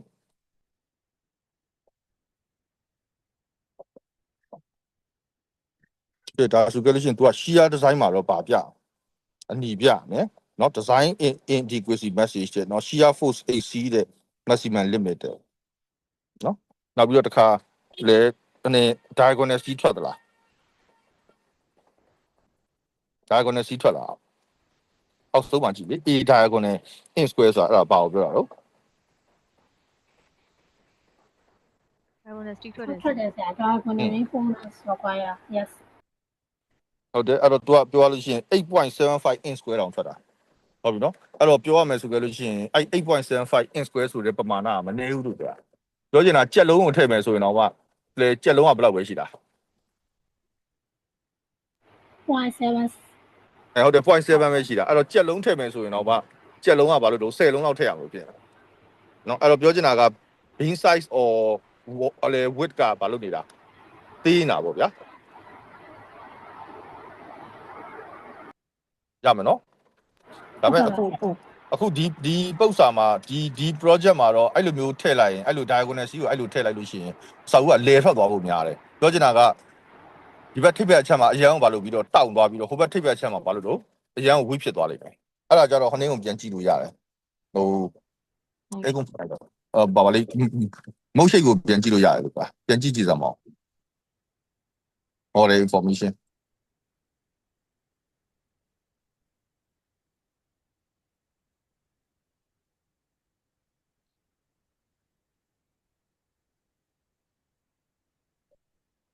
သူ့ရဲ့ first mode မှာ60ကြာသွားတယ် second mode မှာ y မှာကျွန်တော်တို့ကထည့်ထားတော့အဲ့တော့ y မှာဘယ်လောက်ပဲကျန်တော့လို့49ပဲကျန်တော့အဲ့49မှာဟိုနောက်မှာရှိတဲ့ rz ကိုကြည့်ကြည့်ဟုတ်second mode မှာဘာထွက်လာလဲဆို rz ထွက်လာဟုတ်ပြီနော်အဲ့တော့ပြောချင်တာအဲ့ rz က15ရာခိုင်နှုန်းလောက်အထိဖြစ်သွားပြီဆိုရင်အဲ့ကောင်အဲ့ဘက်မှာလဲထွက်နေတယ်လို့ပြောတာအပေါ်မှာဆိုကြလို့ရှိရင် acceleration မှာက rz ကဘယ်လောက်ပဲထွက်တာ 2ပဲထွက်တာဟုတ်ပြီနော်2ပဲထွက်တာဆိုတဲ့အတွက်ကြောင့်မလို့ပြောရရင် acceleration မှာက rotation နဲ့တိတ်ပြီးတော့မလဲဘူးလို့ပြောတာဒါပေမဲ့ y မှာကျတော့ဘယ်လောက်ရာခိုင်နှုန်းထိထွက်လိမ့်မလဲ 9.7အဲ့ဒါဆိုကျင်းသေးတယ်ကျွန်တော်ပြောတာတစ်ဖက်ကဘာလို့ပြီးတော့ရွေ့ပြီးတော့တစ်ဖက်ကတိတ်မရွေ့ဘူးဆိုတဲ့ပုံစံအဲ့ဒါဆိုကြလို့ရှိရင် building ကနည်းနည်းtorsion or twisting ဖြစ်ချင်နေပြီဒါမှမဟုတ်ဘာလို့တော့ torsion နဲ့ irregularity အဆင်မပြေတော့ဘူးလို့ပြောတာနော်ချုပ်မဟုတ်ကျွန်တော်တို့ကျင်းသေးသိကျင်နေဆိုရင်ဒါကိုပိတ်လိုက်ပလန်အပေါ်ဆုံးပလန်ကိုသွားအပေါ်ဆုံးပလန်ကိုသွားအပေါ်အမ flow ရှိတဲ့အပေါ်ဆုံး plan ပြီးသွားလို့ရှိရင်သူ့ y မှာ movement တစ်ချက်ကြည့်ကြအောင် e to y နဲ့ deformation ကြည့်အောင်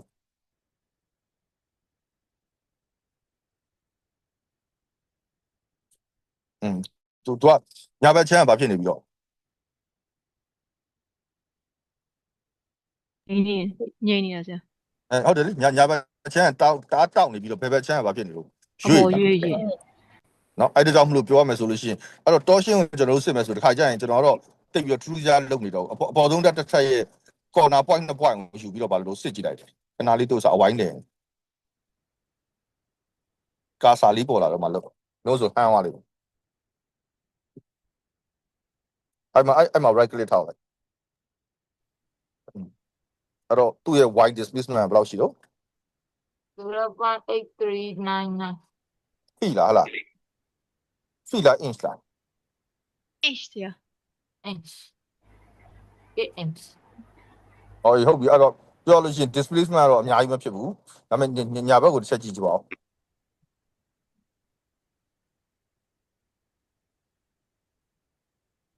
0.32ဟုတ်တယ်အဲ့ဆိုကျင်းနေတာအဲ့ကောင်တွက်ကြည့်လိုက်ရင်ဘာဝင်နေမှာ တော်ရှင်းဝင်မှာ torsion ဝင်နေမှာကျွန်တော်တို့ကဒီဘက်ကကောင်ကို coupling pin design ကိုပြချင်လို့တမင်တက်တက်လုပ်လိုက်တာဟုတ်ပြီနော်တကယ်တည်းက coupling pin မထည့်လို့ရှိရင်သူကသူဘာဖြစ်နေလဲပေါ့ အဆင်ပြေနေပါ balance ဖြစ်နေလိမ့်မယ်လို့ပြောတာနော်အခုတော့ balance မဖြစ်တော့ဘူးတစ်ဖက်မှာဘာလို့တော့ညာသွားပြီကဲဒီနေ့ဖို့နောက်ဆုံးဘာလို့တော့မေးဖို့ရန်အတွက်နော်အဲ့တော့ဒီနေ့ကျွန်တော်တို့ဆွေးနွေးရတာကအဓိကက response pattern analysis နဲ့ coupling pin အကြောင်းဘာလို့တော့ sorry response pattern analysis နဲ့ behavior ကိုဘာဖြစ်ဖို့မျှဖို့နော်ပြီးရင် dynamic analysis မှာဘာတွေပါလဲဆိုတာကိုအနည်းငယ်ဘာလို့တော့ပြောရတာအဲ့တော့ဒီနေ့ဖို့ဗာမေးချင်တာရှိတော့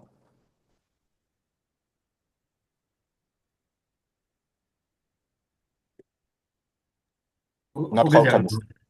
ပြောဟုတ်ကဲ့ဒီကျွန်တော်ပေါ့ tutorial video ဖိုင်ရှိမှတူပြဆရာက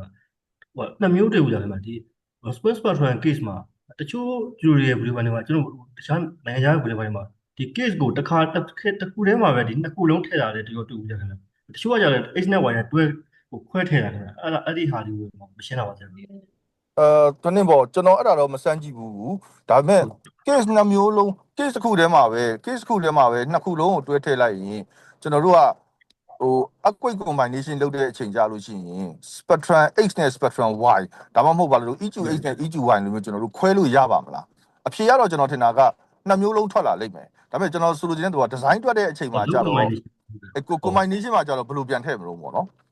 ဟုတ်ကဲ့ဆရာspectrum ကတော့ तू က always ဘာပဲပေးလဲဆိုရင်ဘ ഹു တုတအနေနဲ့ပြောပြရင် spectrum ကျတော့ always ဘာပဲပေးလဲဆို तू absolute value ကိုပဲပေးတယ်ဟုတ်ကဲ့ spectrum ကျတော့ always ဘာပဲထွက်တော့အပေါင်းပဲထွက်တယ်အဲ့တော့ spectrum နဲ့ design လုပ်လိုက်လို့ရှိရင် तू က maximum နဲ့ minimum နဲ့ဆိုပြီးတော့ तू design သွားတွက်တယ်အဲ့တော့ခုနကပြောသလိုမျိုး case တစ်ခုတည်းမှာပဲနှစ်ခုလုံးထွက်ပြီးတော့ तू အလုပ်လုပ်ပေးနိုင်တယ်ဆိုခဲ့ရင် case တစ်ခုတည်းမှာထည့်လဲဘာလို့တာရတယ်လို့ပြောတာဟုတ်ကဲ့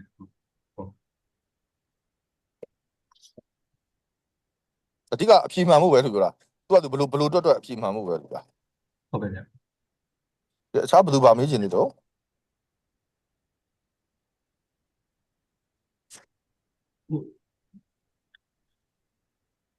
တခြားမရှင်ကျွန်တော်နောက်ထပ်ဟိုရှင်းတာလေးရှိလို့ဆရာဟုတ် ရ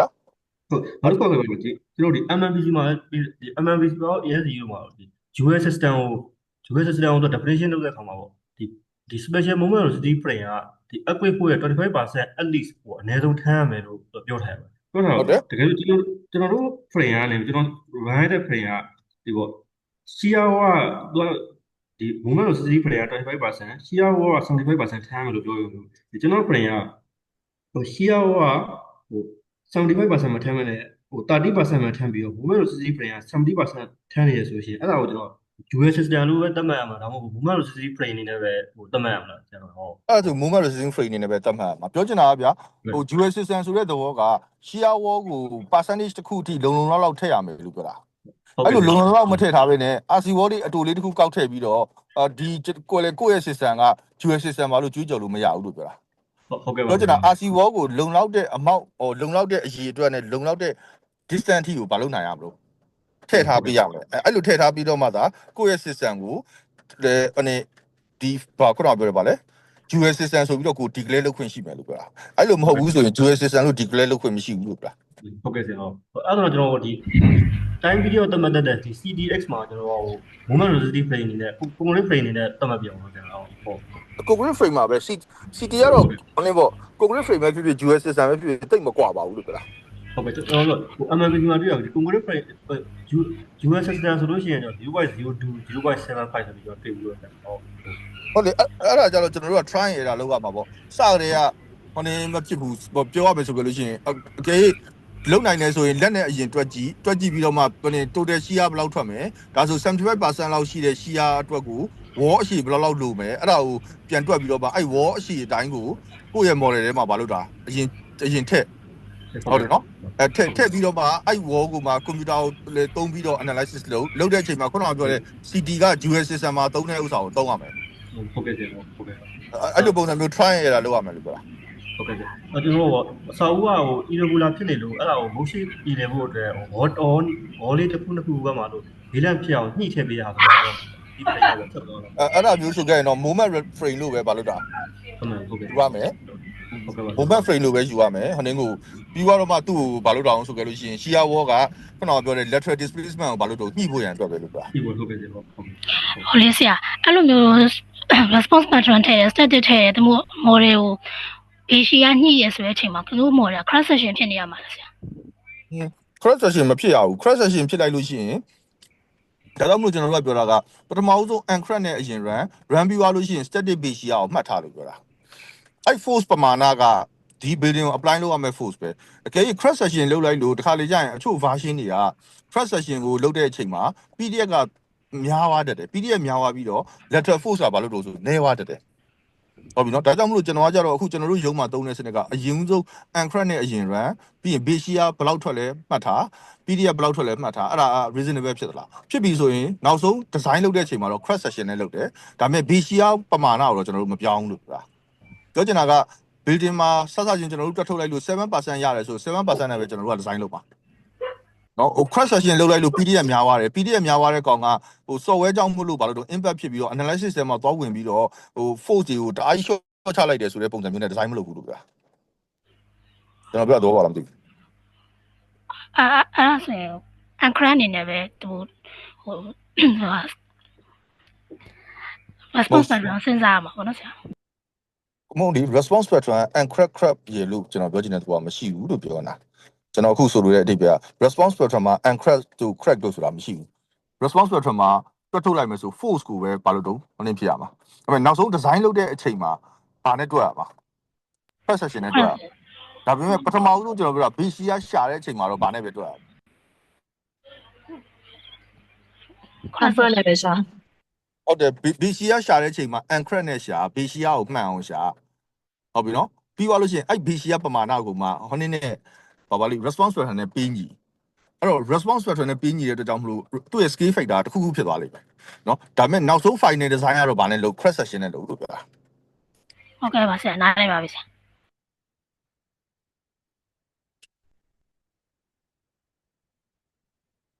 ကဲအခြားဘယ်သူမှမယုံဘူးလို့ကျွန်တော်ခက်တာနေခလီကြိုရတော့ ဆရာတစ်ခုလောက်မေးချင်လို့ပါ ပြော ဟုတ်သူတို့ဟိုလေဒီ lift နေရတယ်ပေါ့နော် lift อืม opening အပေါ်ကပေါ့နော် opening အပေါ်ဆိုရင်ရော coupling ပင်းအနေနဲ့ပဲ design လုပ်ရမှာလားပေါ့ မဟုတ်လေအဲ့ဒါကတော့ဘယ်ပေါ်မူတည်လဲဆိုရင်ရောက်လာတဲ့ force နဲ့condition ပေါ်ဘာလို့လာတော့မူတည်တယ် lift opening အပေါ်မှာကအချို့တွေကြတော့လဲဘာလို့တော့အောင်ဆိုလို့ရှိရင်တခါလေးပဲ RC wall ကိုဆွဲချပြီးတော့ coupling beam action နဲ့စဉ်းစားတယ်အချို့တွေကြတော့လဲအဲ့နေရာတွေကနောက်တစ်ချိန်မှာမှားသွားမှာသူတို့ပေါ့နော်ပြောနေ rebar ကို setter bar ပဲပြခဲ့ပြီးတော့ပုံမှန် beam အနေနဲ့ပဲဘာလို့တာထားတယ်အကယ်၍သမီးက analysis အရာအဲ့နေရာမှာ coupling beam ထဲမှာကိုယ့်ရဲ့ RC wall ကတောက်မယ်ဆိုခဲ့လို့ရှိရင်တော့မဖြစ်မနေ coupling beam ထည့်လိုက်မယ်အဲ့ခါကြာလို့ရှိရင်တော့ diagonal C ကလိုချင်လဲလိုမယ်မလိုချင်လဲမလိုဘူးအဲ့ဒါက building တစ်ခုလုံးရဲ့ layout ပေါ်မူတည်ပြီးတော့ shear wall ဘယ်နှခုရှိလဲဆိုတဲ့ပုံမှာမူတည်တယ်လို့ပြောတာအခုဒီ project ဆို9ထပ်ဗျာအခုကျွန်တော် sample ပြ project ဆို9ထပ်ကျွန်တော်ထည့်ထားတဲ့ numbers of wall ကတော်တော်ကြီးကိုဘာလုပ်နေပြီများနေပြီဟုတ်ပြီနော်အဲ့တော့တော်တော်ကြီးကိုများနေပြီဆိုတဲ့အတွက်ကြောင့်မို့အဲ့တိုင်းထည့်မယ်ဆိုရင်အချို့ coupling action ယူလို့ရတဲ့နေရာတွေမှာ coupling action မယူဘဲနဲ့ရိုးရိုး wall ကြီးနဲ့ပဲ design လုပ်တယ်ဘာလို့တာရတယ်လို့ပြောတာ ဟုတ်ကဲ့ပါဆရာဟုတ်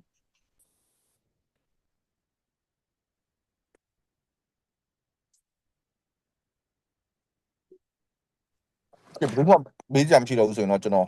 leave ပြီနော် hello ဟုတ်ကဲ့ပါဆရာကျေးဇူးပါဆရာ Mm-hmm.